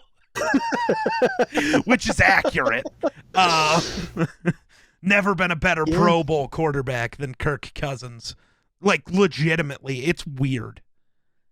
You remember a couple years ago when he went perfect during the precision passing? He was perfect. Oh, in the precision passing, I do remember that. Like, for whatever reason, you get Kirk in the warm weather somewhere and just to say, you know, it's a Pro Bowl, you're being honored, and he's just the best quarterback in football suddenly for no fucking Kirk, reason. let loose. Have some fun. You throw an interception, it doesn't matter. And then he just becomes really good. Which is what Kevin O'Connell has been doing, and that's why Kirk was better this year. I genuinely believe that. It's all just need to relocate to Honolulu, and they're set. No, just dump a bunch of sand in the locker room. No carpet. It's just crank sand. Up the heat to like 102 degrees. Nah, just like 85. Nah, it's gotta be warmer than that. Kirk's gotta feel the heat. Okay, so like 95. There you go. No, give him his own locker room. That's just a beach. Speaking of Kirk, did you see him singing at the NFL honors? I did not. Listen, I'm going to tell you right now, that was the most likable Kirk Cousins has ever been. Because he came out with this chains on, and I was like, oh my God, here he goes. And then he started singing a song about how he's happy Tom Brady's retired. I'm like, okay. He's just he's a goofy guy. He's having some fun. I like it. I gotta know, because you might fall in love with him. No, I know he can sing. No. He was a theater kid. Yeah, I knew that. Oh, okay. That's why I joke all the time that Kirk Cousins is the NFL's theater kid, because he literally was one. I mean, yeah. What's fucked up is the more and more Kirk does, the more and more similar you two become, and it's funny. Listen, you hate him so much. You hate him because he's you. When Kirk Cousins shows up to a press conference wearing a Nightwing t-shirt with a full beard, I will become a Kirk Cousins fan. Let's go. I'm gonna DM Kirk Cousins on on Twitter real quick and be like, yo, real quick, your biggest hater just said. No, what's gonna happen is he's gonna pull up one day to a press conference in a CJ Ham jersey, and then I'm gonna have to like give him props for it. Ooh, he's gonna show up to a game against the Commanders rocking a Riggins jersey. Listen, it's all fun and games until Kirk pulls up to a Bears game in a Bronco Nagurski jersey. It's all fun and games. I'd probably twist that and make it anti-him, though. Be like, what a disrespectful douchebag. Wearing our jerseys. How dare he? Wow. Okay. No. Yeah, Brian Daboll, Coach of the Year, because Brian Daboll, good. Let's be honest. There's really only one award that needs talking about. Comeback Player of the Year? Yeah. Are we in agreement on this one? Maybe. Say your piece. I want to know. The award is flawed and they need to make two separate awards? Yes, they need a most improved player and a comeback player of the year. It should have been Saquon and Geno. I disagree with Saquon. Really? I would have given it to Brian Robinson. The dude got shot. Okay, but he's also never played a snap in the NFL. What's he coming back from? Okay. If you want to make that argument, okay. Yeah, that's the argument I can get behind that. Okay, well then that's fair. Now, if it was his sophomore year and that happened, then yes, you give it to him. Okay, fair enough. Just like the Alex Smith one, when we just gave it to him even though he wasn't. Geno, what did he come back from? Being bad at professional football? Like, listen, dude's awesome. He deserved an award. Even if the NFL came up with, like, not doesn't even have to be most improved. It's like the adversity award. Right? Name it like the Eric Berry Adversity Award. Damn, that'd be a good one. Yeah. Like, yeah, Alex Smith, Comeback Player of the Year, Eric Berry Adversity Award. Yes. That would be phenomenal. Yeah. And then that goes to Geno because despite all odds being told he wasn't going to be the starter, he's been on however many teams. He was, if I'm not mistaken, like a somewhat touted prospect coming out of college. People liked him kind of. He was the best quarterback in that class, but that was a weak class. But he also wasn't the first quarterback drafted because the Bills are stupid and took EJ Manuel. That was the EJ Manuel year, right? Yeah, okay. Yeah. So yeah, like he's overcome a lot and was very, very impressive this year. But like the name Comeback Player of the Year does not spark bad player becomes good. Right. It's Alex Smith. It's Tom Brady coming back off his injury. It's Adrian Peterson. Did he win it? Yes. So did Peyton. Peyton Manning, Eric Berry, Joe Burrow. These are guys coming back from massive career-altering injuries, or in Eric Berry's case, literally fucking cancer, and playing football again. Saquon Barkley and Christian McCaffrey, pick your poison. They were both two top 5 running backs, and they fell off the face of the earth because they couldn't stay healthy. What did they do this year? Both top 5 running backs once again. Yeah, those are comebacks. Yep. The reason I lean Saquon over CMC is because when CMC got hurt in the past and came back, he was still CMC. If he was on the field, he was. Okay. Saquon got hurt, came back, wasn't great, gets hurt again, and then comes back and is maybe the best running back in the NFL this year. That's why I'd give it to him. Well, I don't disagree with that. Like I said, it's kind of pick your poison. I wouldn't be mad if they gave it to either one. I see pretty much the same story. It's just Saquon had that extra dip. And then to the center from New York, Nick Gates, where his leg was like broken in 7 places, and he actually played again this year. That's a comeback. Yep. Granted, he wasn't at the same level as them. He wasn't like the best center in football or anything, but that's a hell of a fucking injury to come back from. Damn, I'm sad. What I was about to say would just contradict myself. I was going to say, are we in agreement that if John Mechie ever actually steps onto a football field, he gets Comeback Player of the Year? No, he's never played an NFL snap. That Adversity contradicts award, what though? I just said. Yes. And he would be deserving. Same thing that happened to Eric Berry. Yeah. Yep. I would hope the NFL at some point would consider that. Yeah. Because I think, first of all, you get to honor even more feel-good stories, and the NFL loves a good feel-good story. The only thing is, though, with the Adversity Award, I don't think they would have even given it to Geno this year. Oh, maybe not.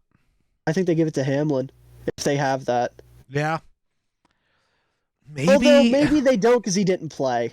Maybe they do that. They're like, Hamlin isn't eligible because he didn't play, and they do something extra for him like they did. I still got to go watch that speech. It was really good. I'm sure. I was just at the bar, so there was no audio. Yeah. I just saw him walk out.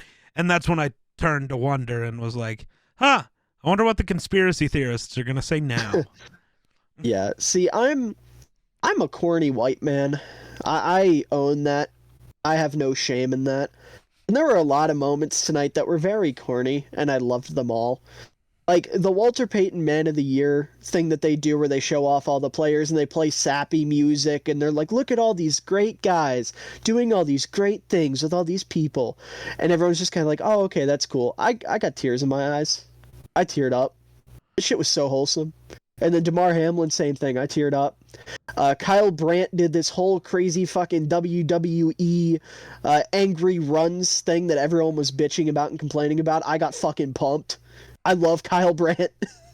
Again, corny white dude. I don't care. That's what I am. But I love that shit. So I don't know if this is real. It's tweeted by JPA. You follow them. They're trust them. Yeah. Apparently I guess I could have just looked this up, but I also trust them. But Bill's assistant athletic trainer, Denny Kellington, received a 5th place vote for MVP. Yeah, That's cool. yeah, that is awesome. I They I would have actually loved it if honored he won it. all of the medical staff from That's the awesome. Bills and the Bengals, and then had DeMar come out and give his speech. That's what that was. Okay. I Yeah, figured that was all the doctors, but I had no yeah. clue. I will say though, I noticed something, and I didn't see a lot of people talking about it, but I did see like one Ravens account that got retweeted. Bring it up. They did the in memoriam, and they skipped over Jalen Ferguson. Oh, Just didn't include him. weird. Yeah, and it wasn't like they had Dwayne Haskins, so it wasn't like they just weren't including current players, which would be a weird exclusion anyways. But like they had everybody. They had him, they had Ray Guy, they had Goose, they had Franco, but they didn't have Jalen Ferguson. I don't know why that is. Yeah, I don't know. Like maybe I'm wrong. Maybe did he not pass away this year? Was that 2 years ago? I guess I don't know. Jalen Ferguson. Like I said, I only noticed it because somebody else brought it up. Jalen Maybe I'm just crazy. Ferguson, June 21st of 2022. It's weird. It is weird. I don't know. I'm sure they'll issue a statement in the morning or something about it. Oh, is it because of how he died that they didn't include him? How did he pass away? I didn't. He died from the combined effects of fentanyl and cocaine. Oh. So I would hope not. I don't know. I still think even if he passed away in a non-positive or in a way that wouldn't look positive upon the league, they would still honor the guy's life. I mean, he was what, 24? that's true. Yeah, I don't know. Like, I don't wasn't, get it. if I'm not mistaken, wasn't Dwayne Haskins drunk when he got hit, or was that just some bullshit that somebody made up and it got stuck in my mind? That's also very possible that I could have read some bullshit tweet and it stuck with me for the wrong reasons. Fair. Okay, but moving Either way. away from that. Yeah. Hall of Fame. You want to start yelling? No, let's talk We're about both the candidates angered. first. I know what you're angered about, and I am too. I'm just less angry about that than the other thing. And I'm also angered about what you're angered about, just slightly less as well. It's almost like our home team bias is showing a little bit. Yeah.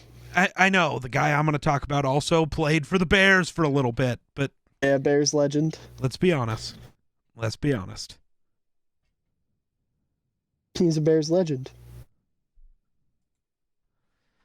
Yeah, I'm trying to find the full list of Hall of Famers. It's just Nominees? not the nominees, the That- full list of guys who actually made. yeah. Okay, so let's start with the seniors / coach executive I thought guy. they killed those. I was happy with Yep, those. Don Coryell makes sense. Well Klecko deserved. makes sense. Well Ken Riley deserved. makes sense. Well deserved. Chuck Howley makes sense. I'm good Very with all well of that. deserved. Yeah. Your I don't know, modern era guys, I guess. That's I what don't they're know. called. Okay. Yeah. Joe Thomas. Yep. Well deserved. Yep. He was the best left tackle in football for 12 years. So, yeah. Yeah. Sucks that he was on awful football teams. But Zach Thomas finally getting in. I'm happy. Yeah. He's been I like waiting me way some too Zach long. Thomas. Yeah. This one is odd to me. Rondé Barber. I'm glad I'm not the only one that went, huh? When No, that like, happened. Rondé's a Hall of Famer, but like, Yeah. I don't know. Some of the guys he Over got some in of these over. other guys. Yeah. It's like, but I'm not like super mad about it because it's fucking Rondé and I loved him. But then Darrelle Revis, dude's the most dominant corner maybe to ever play. Mhm. Like I think people seem to kind of forget even just that one little stretch he went on in 2009 where he held Andre Johnson, Randy Moss 2 times, Marquise Colston, Terrell Owens 2 times, Torrey Holt, Steve Smith, Reggie Wayne, and Chad literally calls his coach at 3 a.m. to tell him he's open Johnson under 35 yards. That's incredible. Mm-hmm. Darrelle Revis is top 2 at corner all time. Your number 1? Darrelle. I still put Darrelle at 1. Okay, well then who's your number 2? Primetime. Okay, I just wanted to make sure you had Dion in your top 2, because I know there's some people that like to be contrarians about that, and I would have had to yell at you. No, the only 2 Cowboys I'm a contrarian about are Aikman and Emmitt Smith. Okay. Yeah. It's not even because he's a Cowboy, it's just because he's Dion. People don't like him. Fair. I love Dion. Primetime's the GOAT. The amount of people that have told me that Dion isn't one of the best corners of all time because he couldn't tackle is fucking absurd. That's wild. Like, he's a corner. He doesn't have to. Yeah. As a safety, sure. Get mad at him. I probably would too. Oh, you do. Corner? His name's Eddie Jackson. Yeah. But a corner? Arguably the greatest lockdown corner of all time? Being good at tackling as a corner doesn't matter. The best tackling corner ever is, like, Antoine Winfield. And, like, most people don't remember who that is. Dick Lane died? Well, I think he is actually dead. Did Dick Lane get wiped from existence? No, I'm going to be honest, I don't talk about players I've never really watched play. Well, you know me, that's all I do. Talk about players you've never seen? No, Talk about the old I've never heads. even watched film or anything. Well, like, I've never seen him on a football field. It's different. I'm a junkie for that old shit. I watch it. I've just never seen him specifically, so. I'll put it this way. When it comes to players like that, I try my best to find what I can to watch, and I will eat that shit up, whether it's like a Football Life or a 30 for 30 or a top 10 or whatever. Or fucking YouTube, whatever it is. Because obviously with fucking players from the 1930s, you're not going to find all 22. So it's not like I can fully evaluate his form and shit. But I feel like it's pretty valid to go off testimonials in those situations, just because that's kind of all you have. And those guys probably aren't going to lie about it. So, I don't know. Fair. If we want to say modern corner, sure. Yeah. I just had to throw Dick Lane out there because I love Night Train Lane. Wow, that's incredible. So the other piece of shit to get into the Hall of Fame, he's not even a bad person. I just fucking hate that he got in over Jared Allen. I was going to say, did I miss something? No, I just hate that DeMarcus Ware gets to be in the Hall of Fame having worse stats just because he won a fucking ring, even though he wasn't a contributor to that team at all. He was washed. Yeah, that was when he was with Denver. Yeah, and it wasn't even, like, because when he first got to Denver, he was still great. It was that final season with Peyton where both of them sucked. But, he got a ring. I hate the fucking NFL over this because it's the exact goddamn same as Chris Carter having to wait an extra 6 years to get in the Hall of Fame, even though when he retired, he was unquestionably the second best receiver to ever touch a football field. You could argue he's better than Jerry Rice because the real difference between the two, they caught everything. They were the same speed. They were the same fucking dude. The difference is Jerry Rice got Joe Montana and Steve Young. Chris Carter got Jeff George, Gus Frerotte once. Like, GOAT. Like, oh my God. They did it to Chris Carter because he didn't win a ring and he played for the Vikings. Because for whatever reason, wearing the purple and gold means that you gotta, like, lose. Like, Harrison Smith, it'll take him 20 years to get into the Hall of Fame, even though he's one of the... I don't know if they'll do that to Harry. They will. I don't think they will. Mostly because he never had the media attention. Nobody ever cared about him because he played for Minnesota, and that's how that works. God, my look on Twitter. Is showing. Just really quick. Go check Twitter. Hold on. Why? Just type in Harrison Smith Hall of Fame. The whole world says he will never get in. That's crazy. Because he wasn't that good. That is crazy. I'm sorry. When Belichick, Brady, and Rodgers say you're one of the best players they've ever played against, I'm taking their word. Fuck some random idiot on Twitter. Yeah. But no, so Jared Allen has been one of the final 15 Hall of Fame nominees 3 years in a row. Guy finished his career with 136 sacks. Sack total is tied for 16th highest in NFL history. Each of the other 16 players with 136 sacks are either already in the Hall of Fame or, in the case of Julius Peppers and Terrell Suggs, not eligible yet. Hester's first, or not Hester, Peppers' first ballot next year, by the way. No. If Jared Allen and DeMarcus Ware had to wait, Peppers is waiting too. Or I'm going to go punch every one of the voters in the dick. All right. No, so he set the Vikings single-season sack record with 22. You know, only 3 other players in NFL history have ever gotten to 22. Al Baker, Michael Strahan, and T.J. Watt, which the T.J. Watt one happened last year. Weirdly, Jared Allen was the runner-up to Terrell Suggs for Defensive Player of the Year that year. Still want to know how. Oh, yeah, it's because he plays for the Vikings. How do you get 22 sacks and not be Defensive Player of the Year? What did Suggs do that year? Now I want to know. Terrell Suggs. I also got to find Jared Allen because I need to remember what season that was. Because off the top of my head, I don't remember what year. 22 sack season was 2011. Terrell Suggs. Oh, I totally could have just looked for what year he won Depoy. Oh, Terrell Suggs. No, he only did it once. Never mind. I'm going insane.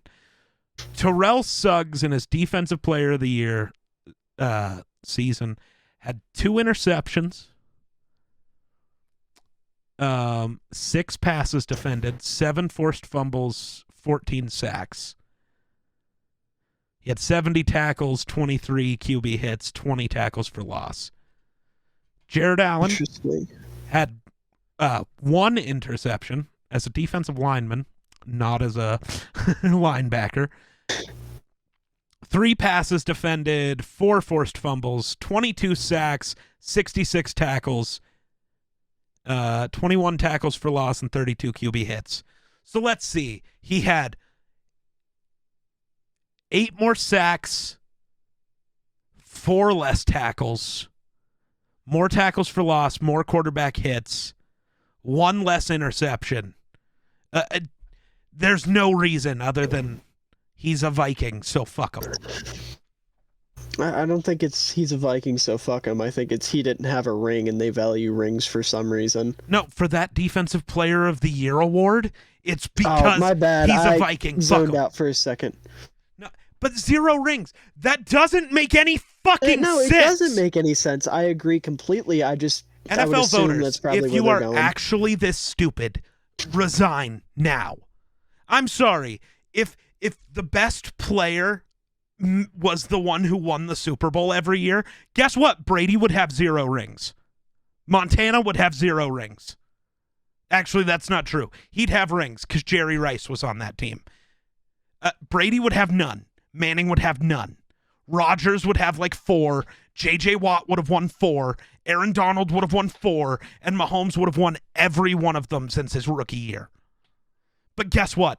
It's a fucking team sport, you fucking idiots. A genuine team sport. It's not like basketball where I get to play both sides of the court and one player actually does make a difference because it's 5v5. No, it's 11 versus 11. And Jared Allen doesn't get to go score points. It's not his fault Christian Ponder exists. Yeah. Like, if Hall of Fame voters, I hate every single one of you. You're all literally the dumbest people on the planet. You don't know ball. Maybe the NFL should look into a new voting committee of people who actually know football. I really wish they would. And not even just because just make it former Hall of Famers. Or not former Hall of Fame, former players. Current Hall of Famers, former players. That's it. I think that would actually be sick if they did it that way. Or even if they don't go players, go with fucking former coaches, Right? former 'Cause GMs, then at former least you don't get to be evaluators. mad that some idiot who never watched Jared Allen play because he played in Minnesota and, they get like one primetime game a year. This is the problem with sports right now. There's too many pencil pushers making decisions. Yep. Way too many pencil pushers. That's the AP All-Pro team, pencil pushers. Fucking Hall of Fame committee, pencil pushers. The fucking half the people that are in not actual general managers, but in your GM's ear. Hey, don't you talk about Quessy like that. Well, that's why I said not actual GMs, people that are in their ear. Yeah, but no, Quessy. I know. I was trying to avoid that topic so you wouldn't get mad. Actually, Quessy does know ball, though. It's very interesting. And listen, there's a place for the balance. Yeah. Quessy, he knows both sides. If you use your analytics to support your ball knowledge, or you use analytics to prove what you're seeing on the field, that's cool.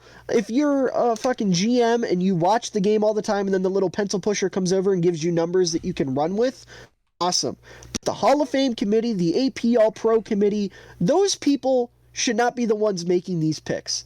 Granted, we had actual NFL players come up with All-Pro teams and they weren't much better, but it should be up to former coaches or current coaches or former GMs or people that like their life revolves around watching the sport and understanding the sport and not just being like, oh, this guy had this number and this number and this number, so he must be good. Idiotic. Yep. It goes for the fucking awards too. Yep. No. It's stupid. Lately on Twitter, though, I've been loving this. Vikings fans are already calling for Quessy's head. Ah, yes. It happened very quickly. Well, happened. That 2022 draft class is the worst draft class in Vikings history. Dog, Andrew Booth and Lewis Cine didn't play. Hardly played. They just didn't. No, they're both under 100 snaps. You didn't play. Brian Asamoah, under 100 snaps, didn't play. I guess Ed Ingram is maybe the best pick from that class just because he played. And, we saw him improve over the season. He's still a shit human. I don't want him to stay as my starting right guard. Yeah. I would love a world where we take Osiris Torrance, but I don't think we will. I think y'all take a corner. I think it's Cam Smith, and I think that goes fucking hard. No, I don't know. I still hope there's a world where one of the quarterbacks falls. I don't care which one. Isn't. I don't care which one. No, I don't know how you feel about Hendon Hooker, but no, if we can get him in the third round, sure. I'm not taking him in the first. No, there's a world where Bryce Young falls. I'm saying it now. Dude's going to measure in it. Speechless. Yeah, I did. Dude, no, he's going to measure in at 5'9", 150. And no, I'm not even kidding. Go look at him standing next to Kyler. He is inches shorter. No, I know. And he's thinner. He doesn't have the body type to, there's Somebody a world. will take him and feed him mashed potatoes for the next 6 months. It'll be Minnesota. Oh, it won't. It'll be somebody before that. Probably. Nah, I want us to trade everybody that isn't a rookie, Justin Jefferson or TJ Hawkinson, and I say fuck it. We just tank for Caleb. Ooh, trade everybody, huh? I said except for JJ, right. TJ, and the rookies. You didn't name drop Darisaw. He's gone. Oh, you heard it here first. The Geek Slave wants to trade Christian Darisaw. I forgot about. I genuinely forgot he wasn't a rookie. And Brian O'Neill. I'd be okay with that, kind of. Depending on what we get out of him, obviously. I don't know. But, $20 million cap hit already. We have no money. So, really fucking good tackle. Oh, yeah. But, no, see, that's the type of guy you call up the Bears, since you've already traded the rest of your roster and have every first-round pick this year, except for the number 1 overall. You call up the Bears and say, we'll give you Brian O'Neill and pick number 3. Because we hold every other pick anyways. We just want to make sure we can get whatever tackle and whatever defensive player we want first. You get your pick of either Carter or Anderson still. We just want one of them. And then we're taking an offensive tackle early, too. Interesting. And then in this world, like, all three of the 4 first-round quarterbacks fall to the second round because the Vikings hold all the cards. Nope, they take all 4 of them and tell Kirk to go fuck himself. Right? Well, no, we already traded him. So we got all 4. We're just going to see which one's good and then cut the other 3. Anyways, are we supposed to be talking about the Hall of Fame? Yeah, we did. I screamed about Jared Allen. He's the only deserving Hall of Famer next year. No, don't care. I love Devin Hester. You know me. I've argued that he should have been first ballot. If Jared Allen doesn't get in, I don't care. Everyone on that list didn't deserve it. Okay. Well, we're not going to do that. I'm doing that. Okay, well, so you can be the voters pissy better all you want. get their shit together. Listen, there's no reason why Devin Hester shouldn't have been a first ballot Hall of Famer. There's absolutely no reason why he shouldn't have been. Because he's just a special teamer. That Ray Guy's in the Hall of Fame. Theo Ash says differently. Theo Ash can suck my left nut. Respectfully. Hey, come on Just now. look. The internet thinks Theo is the only ball knower. Listen, okay, with all due respect, Theo's main argument against Devin Hester is that he was a receiver. We're not voting him in as a receiver. No. Devin Hester wasn't a receiver for 90% of his career anyways. He wasn't even drafted as a fucking receiver. We drafted him as a corner. Oh, I We did not drafted know Devin that. Hester to go return kicks. That was the only reason we drafted him in the second round. We drafted a guy in the second round to go return kicks, and guess what? He's the greatest person to ever fucking do it. He has more punt return touchdowns than anybody. He has more total return touchdowns than anybody. 5 kick return touchdowns, 14 punt return touchdowns, and he returned a goddamn missed field goal too, just for the heck of it. He has 20 return touchdowns, 20 touchdowns scored as a guy who doesn't matter.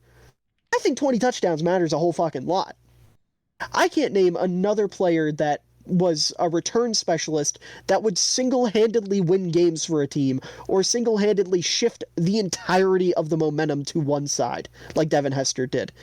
He is the single greatest player to ever do what he did. I don't care if you don't think, you know, you can argue whatever fucking bullshit hypothetical you want. Oh, Tyreek would have been better. No, what I say is Hester was the greatest return man of all time. Yeah. But the greatest kick returner is Cordy P. And it's not And close. I mean, yeah, you're not wrong in saying that. I've told you before, I don't disagree with that. Okay. But I'm saying for everybody else out there, because I mean, at the end of the day, Patterson has more touchdowns than Hester as a returner, and like, what else are you basing it off of? You know? And his yards per return is higher. That's the other Yeah. thing. Which makes sense because return touchdowns equal longer returns. Yeah. But then you have Patterson, who has, I don't think, ever returned a punt. Nope. And Hester has 14 punt return touchdowns. Yeah. So, like anyways, I said, point being, overall versus certain. yeah. The other argument against him is so-and-so could have been better. That's not an argument. Could have done this. Who cares? Kirk Cousins could have won 10 Super Bowls. Fucking didn't, though, so move on. At the end of the day, it doesn't matter shoulda, woulda, coulda. It matters who did. Yep. You know, go to the NBA. Len Bias could have been better than Michael Jordan. Yep. Never got a chance to, as unfortunate as it is. Quarterback A could have been better than Joe Montana, but he got drafted by the wrong team. Well, guess what? Nobody gives a shit. He got drafted by the wrong team. He didn't get to be that point. Devin Hester is the single greatest player at his position. His position is return specialist, not wide receiver, not offensive playmaker, none of that. He was a return specialist who sometimes played on offense. And if you really want to dive into hypotheticals, imagine Devin Hester on offense in today's game. Imagine putting him on a team where they knew how to manufacture touches and let a guy of his speed, because I mean, when it comes to speed, agility, and vision, very few players all time at any position match Devin Hester. Throw explosiveness into that as well. Look at what happened with Cordy P when he got a coach that was just like, fuck it, we're just using you everywhere. Yeah. You're going to return kicks. You're going to play wide receiver, running back, safety. Yeah. Imagine if Hester would have had a coach like that. Yep. Like, and again, I don't think that helps his case. I'm just saying if you want to dive into the bullshit hypotheticals, because everyone seems to want to.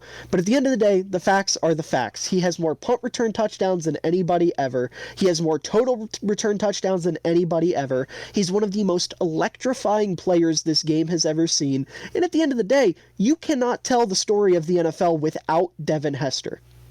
He is a revolutionary player. He yep. belongs in the Hall of Fame.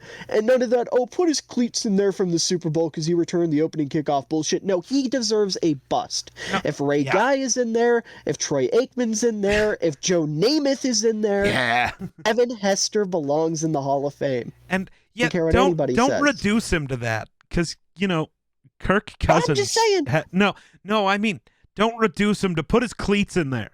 You know who else has cleats in the Hall of Fame? Well, that's my point, yeah. Right. Like, Kirk Cousins is in the Hall of Fame because of this year. Well, that's my point is that's what Theo says they should do. They should put something in the Hall of Fame for Devin Hester, but not a bust, and that's bullshit. No, he should get a bust. If you want to separate the Hall of Fame, this is actually what I think they should do. I've never been there. Maybe it is like this. But just separate it into sections. Offense, defense, special teams, coaches, and executives. You got 4 sections, and then you just go, okay, Devin Hester, Ray Guy, Cordy P, Justin Tucker. My brain is fried, but like Adam Vinatieri. Yes, Vinny. Steven Gostkowski. Yes, Sebastian Janikowski. Yeah. I like that guy. He was fat. He was great. I just remember him and Matt Prater in Denver. Matt Prater, too. Yes. Janikowski hit a field goal to tie the 62-yard record in that game. And then the next drive, Prater breaks the record. And then the next drive, Seabass went for a 65-yarder, and it had the distance. It was just wide left. Or wide right, because he's lefty. It was something weird. Yeah. It went one direction. It was just wide. Like, him and Prater were not only 2 of the 3 best kickers in the NFL at that time, they had 2 of the most powerful legs we've ever seen. Like, I know Justin Tucker's insane, but, like, Prater and Janikowski were kind of on a different level. They just didn't have the respect Tucker has from their coaches. Where it's just like, 70 yards? Fuck it. Tucker, go give her a shot. Fuck you. Fuck it. Maybe that's because, at least for Prater. No, I was going to say, maybe it's because Prater was on a good team. He really wasn't. Neither was Seabass. But yeah. No Jared Allen in the Hall of Fame. No Hester in the Hall of Fame. It's fucking stupid. Yeah. I'm sorry. I'm going to be honest. Remove Rondé and remove DeMarcus Ware. Put Hester and Allen in. That's what I would have done. Because just put them both in next year. Well, because next year there has to be another Viking. Who's next year? Kevin Williams. What did I miss? Oh. Now, I wish that was something that they would do. For Kevin, you don't just put him in. You give Pat a bust, too. The Williams brothers, the Williams wall, just induct the Williams wall as one unit. I think they should do that. Because pretty cool. Some of those legendary defenses, you get legendary players just left out. Like, fuck. Who were we talking about? The Purple People Eaters? One of them didn't make it. Was it Carl Eller? Jim Marshall? I can't remember. No, it's Jim Marshall. Jim Marshall's not a Hall of Famer. What? Yeah. In what world is Jim Marshall not a Hall of Famer? He would literally be the best pass rusher of all time on like 20 different NFL teams. Bears aren't one of them, by the way. No, but like If proud of he had that. played Sorry. for them instead of not the Bears, but like 20 different teams, if he had played for them instead of the Vikings, he would be that team's best pass rusher ever. Oh, certainly. Like, yes, he did kind of get screwed by the fact that all 4 dudes on that defensive line were Hall of Famers, which is why they got the name that they got. You don't just get a nickname as a defense just for being kind of okay. Yeah. I think people don't get that because I think people forget how good Saxonville actually was. Yeah. Because they're like, well, Saxonville got a nickname. It's like, They're really fucking good. dude, they deserved it. I still think Minnesota's defense that year was better, but maybe not because look at how the championship games went. One team stopped Brady, one team got 38'd by Nick Foles. So... Also, just real quick, while you're talking about the Vikings D-line, I think it's so funny how there's 2 sides to that coin, where you have one legendary defense where everybody's fucking awesome and somebody gets snubbed, and then you look at the 85 Bears, their defensive line, and how some of those guys get a little overrated. Yep. Like, I love William Perry to death. I really do. He's one of the fucking funniest... He had a nickname, that's why he's overrated. He was good. I'm not saying he wasn't good. Like, he was really good for that time. Yep. He's not a Hall of Famer. He's not one of the 10 best defensive tackles in NFL history. Sure as fuck not one of the 3 best fullbacks in NFL history. I saw someone say that the other day, which blew my mind. He was good. But, I mean, he was, like, the 4th best guy on that D-line.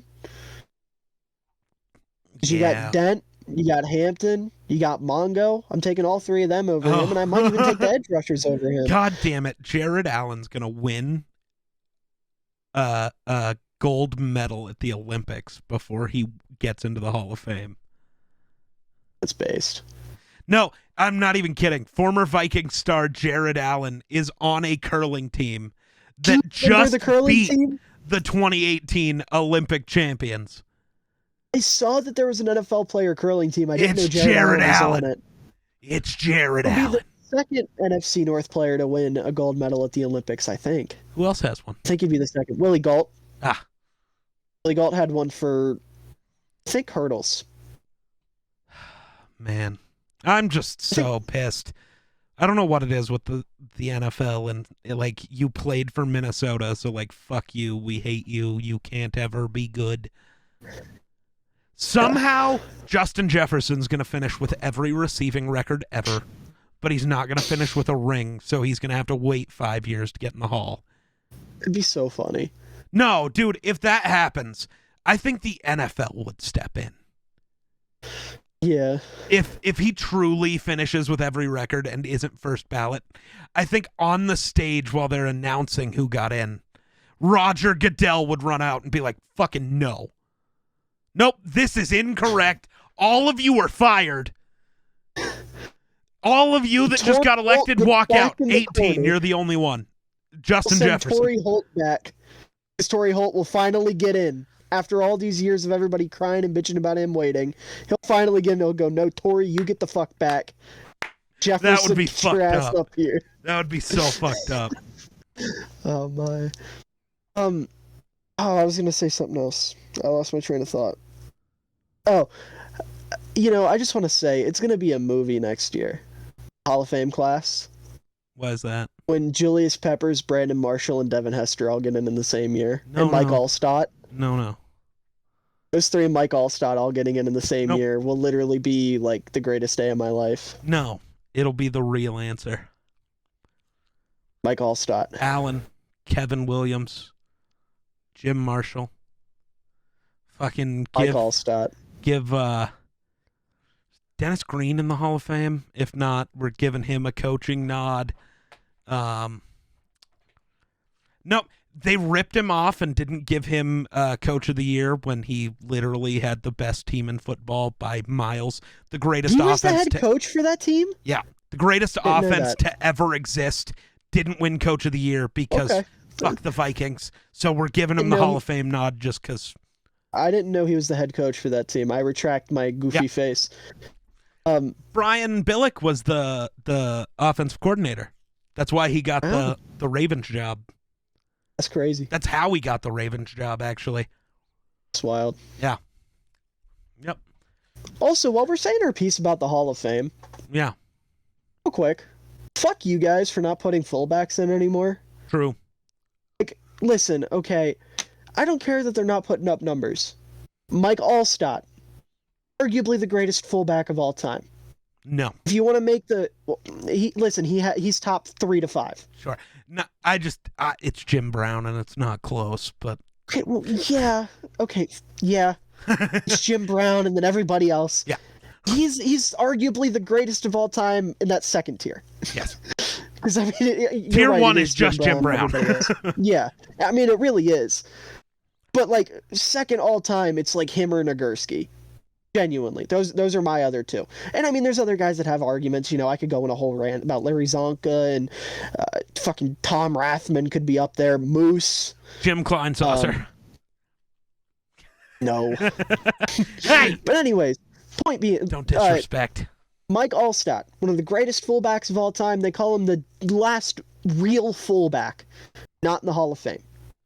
Lorenzo fucking Neal, not in the Hall of Fame. Oh my god, I'm blanking. Why am I blanking? The last fullback they put in, the last guy that actually played fullback they put in was John Riggins in 1992. Because John Riggins the GOAT. Tom Rathman, not in the Hall of Fame. Daryl Moose fucking Johnston, not in the Hall of Fame. That's how you say Johnston, by the way. There is a T in there. Stop adding letters to your name for no fucking reason. You respect Moose. Johnson. Moose Johnston. Thank you very yes. much. Kyle Juszczyk will never get in the Hall of Fame. He's a Hall of Fame player. He was a revolutionary for his position. I mean, I wouldn't be mad if they did it. I know he won't get in, but I mean, they would never do it. I think if they were gonna give it to somebody else other than Juszczyk in the modern era, it would be Ricard. But no shot. I'm saying if they had to give it to somebody else, I wouldn't put Ricard in the Hall of Fame either. I mean, granted, he's only 29. I mean, maybe he keeps it up. But like, the point being, if they had to pick somebody else, it would be Pat, unfortunately. My main point. CJ Ham. I'm blanking on names right now. I'm choking hard. But the fact that Lorenzo Neal, Mike Allstott, Daryl Johnston, and Tom Rathman aren't in the Hall of Fame is fucking criminal. Like I said, the last guy they put in the Hall of Fame that played fullback was John Riggins. The last true fullback they put in the Hall of Fame was Larry Zonka. It is absurd. Why are you discrediting John Riggins? Well, I say true fullback because John Riggins ran the ball a lot. And there's like the purists out there. They're like, if a fullback runs the ball, he's not a fullback. Oh, God. Holy fuck. What? There's no way. Oh. John Riggins had 375 carries 1 year. That doesn't surprise me. He was also had and a half. 24 tuds, but that's neither here nor there. Yeah. No, I'm not disrespecting Riggins. Okay. I love Riggins. He was one of my favorite players that I learned about when I was little because my dad loved John Riggins growing up.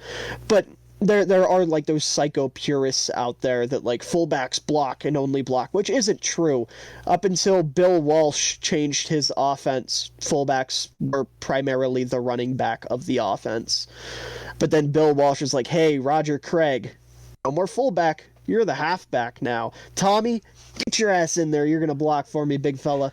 And then that changed it all forever. Man, how? Sorry, got distracted because Riggins finished 4th in MVP voting that year.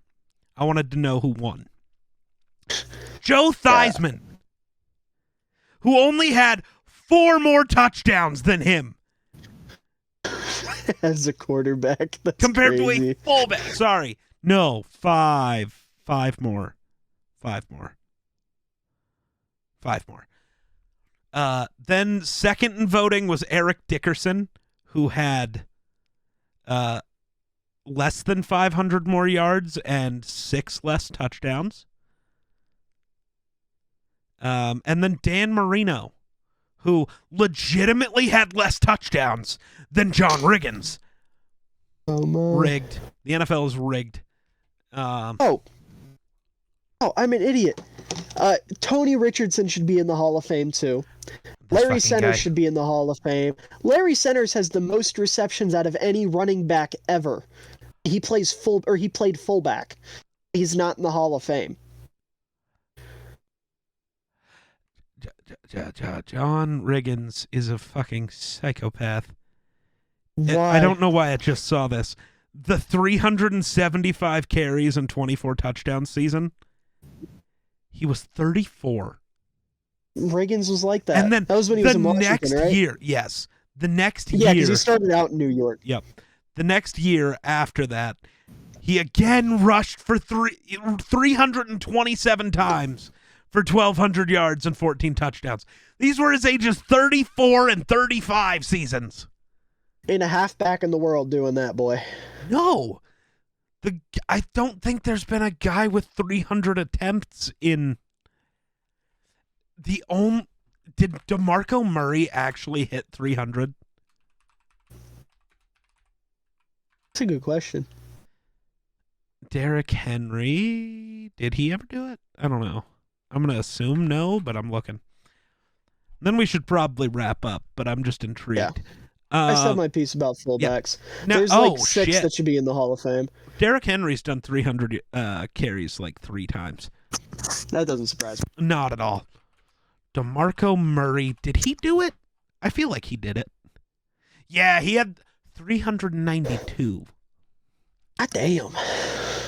Now I want to know, did AP ever break 400 because he was literally the only offensive player we had? No, AP's highest was 327. Damn. Oh, no, it wasn't. Why the fuck is that showing as his highest? 363 in his sophomore season. I would just like to say, I forgot to say this with my fullback piece. Being in the Hall of Fame isn't necessarily about having the best stats, being the most accomplished player. It's about, I mean, those things matter. Those things can matter, and they will go towards your Hall of Fame candidacy, absolutely. But it's also about how great you were. Yep. Greatness cannot be defined by numbers. You have to witness it. That's why Devin Julian Hester. Edelman is probably getting in. And I would say he is, He is deserves it. deserving of it. He's arguably the greatest postseason receiver of all time. Especially because, unlike awards, this isn't regular season only.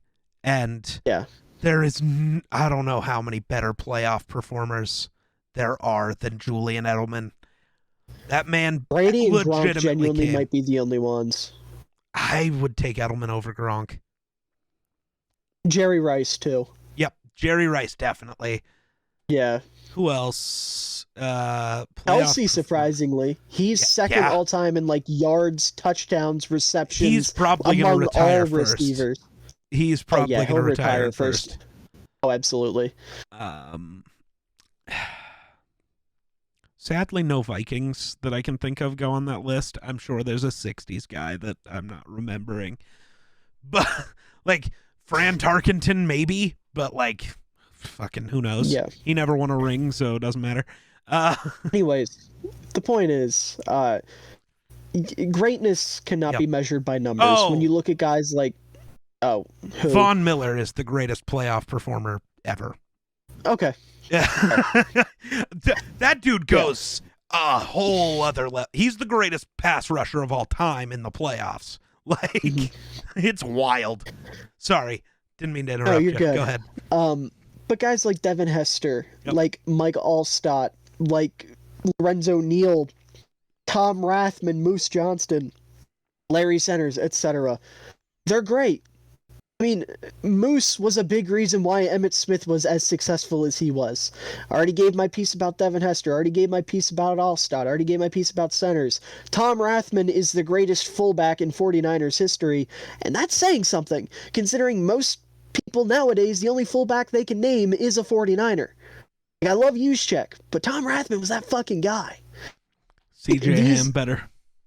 Okay, whatever. Shut up. Like, these are guys that you cannot tell the story. Like, they not only are they great, but they're guys that you can't tell the story of this league about. Because I mean, if Emmitt Smith's in there, you got to throw Moose in because Moose was a big Yep. reason why he was so successful.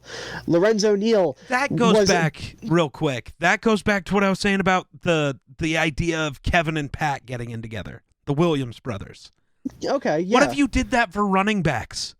Like when I would AP love gets that. in, you give Jerome Felton the nod, just cause.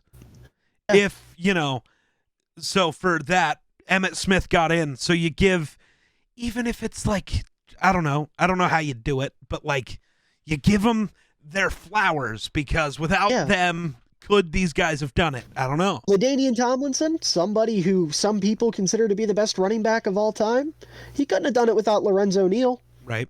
Lorenzo Neal's arguably the greatest blocker the fullback position has ever seen. And Mike Allstott too. Like again, he doesn't have the numbers necessarily, but he was a different type of fullback. And hell, Lorenzo Neal fucking blocked for him. Still the greatest backfield ever, by the way. Lorenzo Neal blocked for Mike Allstott. That was a real thing. Warwick Please Dunn. do yourself a favor and go look that up. Warwick Dunn. Warwick Dunn. Mike Allstott blocked for him and He also was in took that a lot of his backfield. carries. That's why I don't know if Yeah. he was that year, but you know what I mean. But yeah, I mean, you're right. That's who Mike Allstott was blocking for when he was playing fullback. Mike Allstott also ate into a lot of his carries because Mike Allstott was that fucking guy.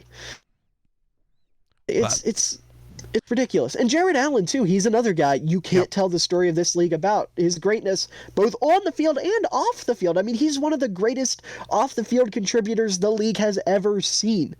That's fucking important. When J.J. Watt gets put in the Hall of Fame, I guarantee you they're going to be talking about all of his efforts. I'll put it this way.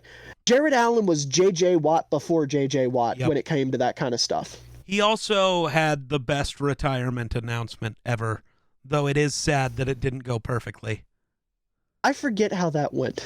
He posted the video of him on horseback out on his ranch and was just like, he was thanking everybody, and he's like, well, this was supposed to be the part where I ride off into the sunset, but it was all cloudy. He's like, but there is no sunset, so I guess I'm just gonna ride off. And then he does. He just, a fucking horse just boof. Like, that's the greatest retirement announcement ever. Point being, at the end of the day, whether it's the Hall of Fame, whether it's the modern NFL, stats matter, but they're not the end-all be-all. Other factors are just as important, if not more important. That applies when you're evaluating quarterbacks today, you're evaluating edge rushers, wide receivers, whatever, when you're arguing whether a guy belongs in the Hall of Fame, whatever. Impact goes beyond numbers. In fact, you know what? Prime fucking example. Vince Wilfork. Everybody loves Vince Wilfork.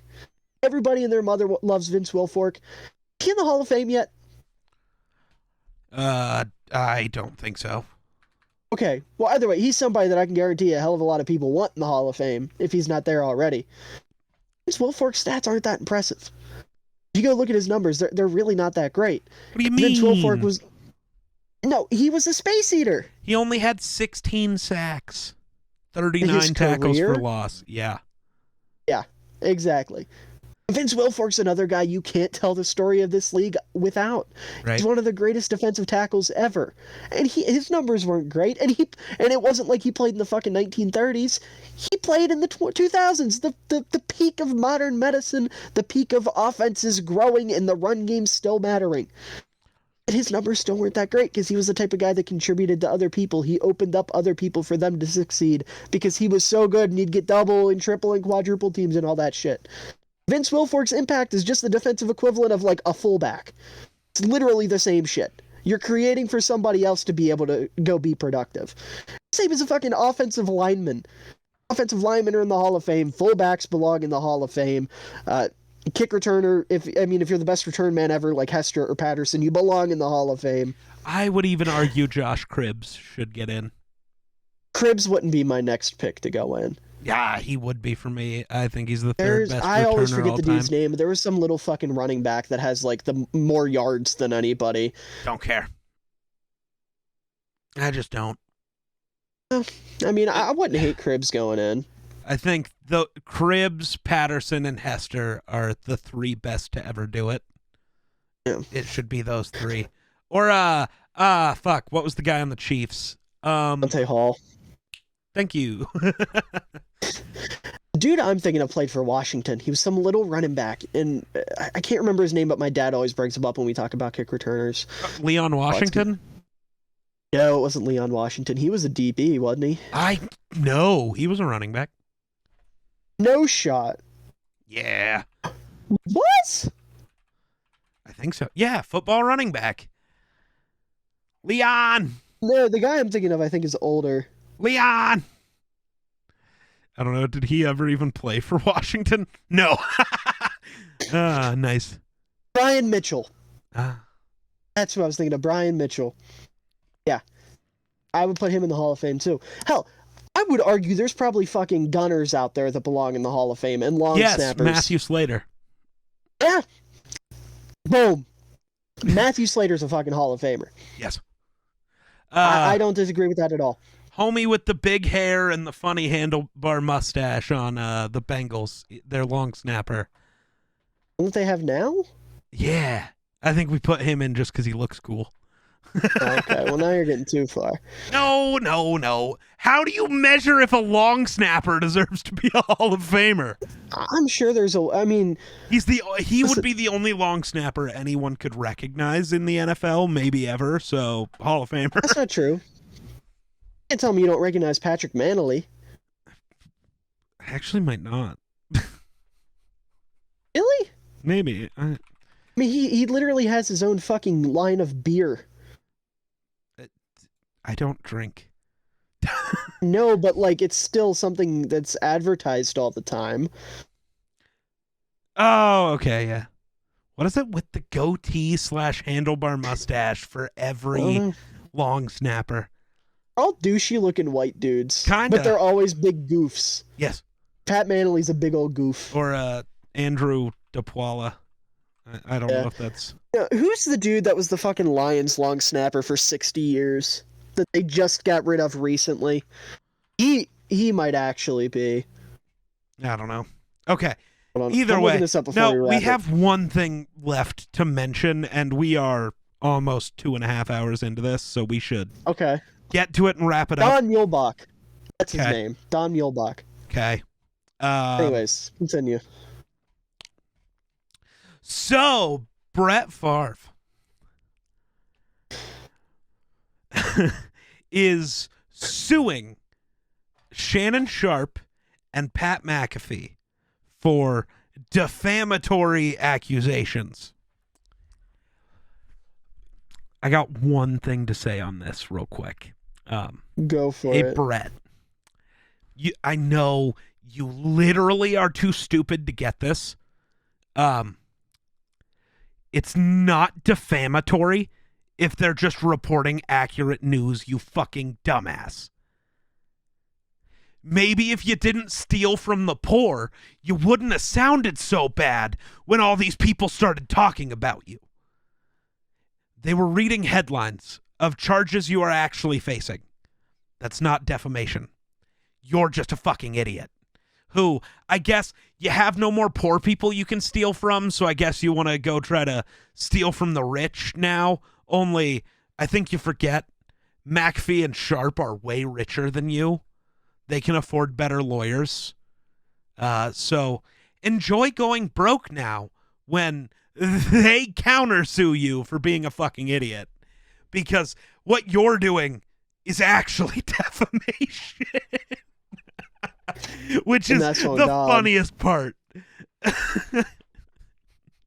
Suing for defamation by defaming people is a choice, for sure. Yeah, Brett Favre is going to be in Wrangler commercials until he's fucking 95 to pay off the money he's going to lose from this. Yeah, probably. Wrangler adult diapers. Yes. That's going to be what he ends his life modeling. They even take him back. I doubt they would. I wouldn't. Nobody should. No, they shouldn't. I'm not a huge... Which is sad, because growing up, I was a huge Favre fan, but... That's how I am with Urlacher. Urlacher's a fucking idiot, too. Luckily, I only own one Brett Favre-related thing, and I can kind of argue that it's not Brett Favre. God, what is it? I have a jersey that is split in half. It's half Packers, half Vikings, kind of. It is not officially licensed at all, and you can easily tell. Okay. And it is a number 4 jersey, but instead of saying Favre, it just says Gunslinger, which is magical because I don't have to get rid of it or even like feel bad about it because it's just like it's not a Favre jersey. I mean, you can obviously tell that's like why it exists, but like factually, it's not a Favre jersey. Yeah. See, I've had 5 different Brian Urlacher jerseys, including one I currently own that like fits me. Fair. And it sucks because I mean he was my favorite player growing up, and then he decided he was a fan of a young man who we won't name. Yep. And also a fan of a certain former president we won't name. Yep. Yeah. But Kyle Long doesn't, though. My unproblematic goat, Kyle Long, does not like either of them. Well, I don't know. He's still alive, therefore still a chance for him to be problematic. Kyle's too much of a goofball. The only beef he has is with Matt Nagy, and like same. Same. You sound like me back when Brad Childress existed. And then Leslie Frazier. Only I was very excited when he got hired. It just didn't work. I was excited when Matt Nagy won Coach of the Year because I didn't understand what was actually happening. So I walked around the halls of I think it would have been my sophomore year of high school, being like, "We got the best coach in the league." And then the next year happened. I was like, "Oh. I don't know ball." No. I mean, that was before I knew ball. I also thought Mitch Trubisky was better than Dak Prescott at that point. So, Walter Payton Man of the Year, Dak Prescott. Very well fucking deserved, by the way. People were mad that Dak won it. First of all, how can you be mad that anybody wins Walter Payton Man of the Year? Because they wanted their guy to do it. I would have liked to see Jalen Johnson win it, but I'm not going to fucking get mad that Dak won it. I'm mad. Dak's a great dude. I'm still mad. Why? Should have been Adam Thielen. He does more. I don't even know what Thielen does off the field, I'm going to be real. Actually a lot. No, I just don't pay attention. I'm sure he's fucking wonderful. Ton. Dak deserved it. But also, I don't know why this matters to me, but being the Minnesota kid, playing for the Vikings, giving back to the Minnesota community, it's just so tied up perfectly in this little bow, and because he's a Viking, he couldn't have won it. Watch, if Adam Thielen ends up anywhere else, he'll win Walter Payton Man of the Year next year. I kind of hope he does now. That'd be really funny. No, if that happens, we're burning the NFL to the ground. No. Yes. No. Find a real commissioner and real voters. Abolish the NFL. Bring the AFL back. No. You thought the bias was bad. It'll be worse. The only thing I will change is every team must employ 3 fullbacks minimum. No, that's stupid. Unless you're going to increase the roster size. 56 players for the 3 fullbacks. Okay, that's fine then. I was going to say, removing backups from positions where injuries are very likely to add 2 fullbacks who wouldn't play. Okay. It's okay. And that's okay. That would work because the fullbacks can just be versatile enough to play those other positions. You are too do you really think that there is 96 fullbacks who deserve to be on a roster? No. There you go. I don't know if there's 96 anything that deserve to be on a roster. I guess corners and receivers, because there are more than that. But I don't care. I must help the little man. So, Adam Thielen, we're doing this, and then I'm moving on, because you got me distracted. Oh, lordy. Founded in 2018 by Adam and his wife Caitlin, the Thielen Foundation has donated more than $2.5 million to community organizations, including a pledge of $1 million this fall, shared among these 8 different fucking places. I don't think you care. The Children's Hospital of Minnesota was one of them, so there you go. Well, like I said, I'm sure Thielen's a wonderful person. I just don't know because I don't pay attention. Right. No, he is. I don't know. Doesn't Dak get enough already? He's in literally every commercial that's ever existed, and all of them are awful. Yeah, but nobody takes the poor guy seriously. Nobody respects him. Like, do you remember when he took time off when his brother died and Skip Bayless called him a wimp? Yeah. Like, that's fucked up. Yeah, but also, I'm not going to say I see where Skip's coming from. I don't. I'm going to say we've seen a lot of NFL players that just play through it anyways, good or bad. Well, everybody processes tragedy differently. I'm just saying the expectation that's been set in our heads is that players are going to play anyways. I don't know. Favre did. Marquise Goodwin played literally the day his kid died. Yeah, and like I said, everybody processes things differently. I'm just saying. I get where you're coming from. The expectation we've developed, whether it was, worthy development or not. Dak even take time off like during the season? I thought it might have been like an off-season thing. It was probably an off-seation thing. Skip Bayless is known for only saying stupid shit. So yeah, because I think Skip was more mad that he spoke out about having problems with like depression and stuff, and Skip was like, "You're a wuss if you're dealing with depression." Which now Skip's all high on anybody who comes out and talks about that because he got burnt so bad with Dak that he's like overly committed to it. But all right, we are way over time, so yeah, Jake, take it away with the outro. All right, bye guys.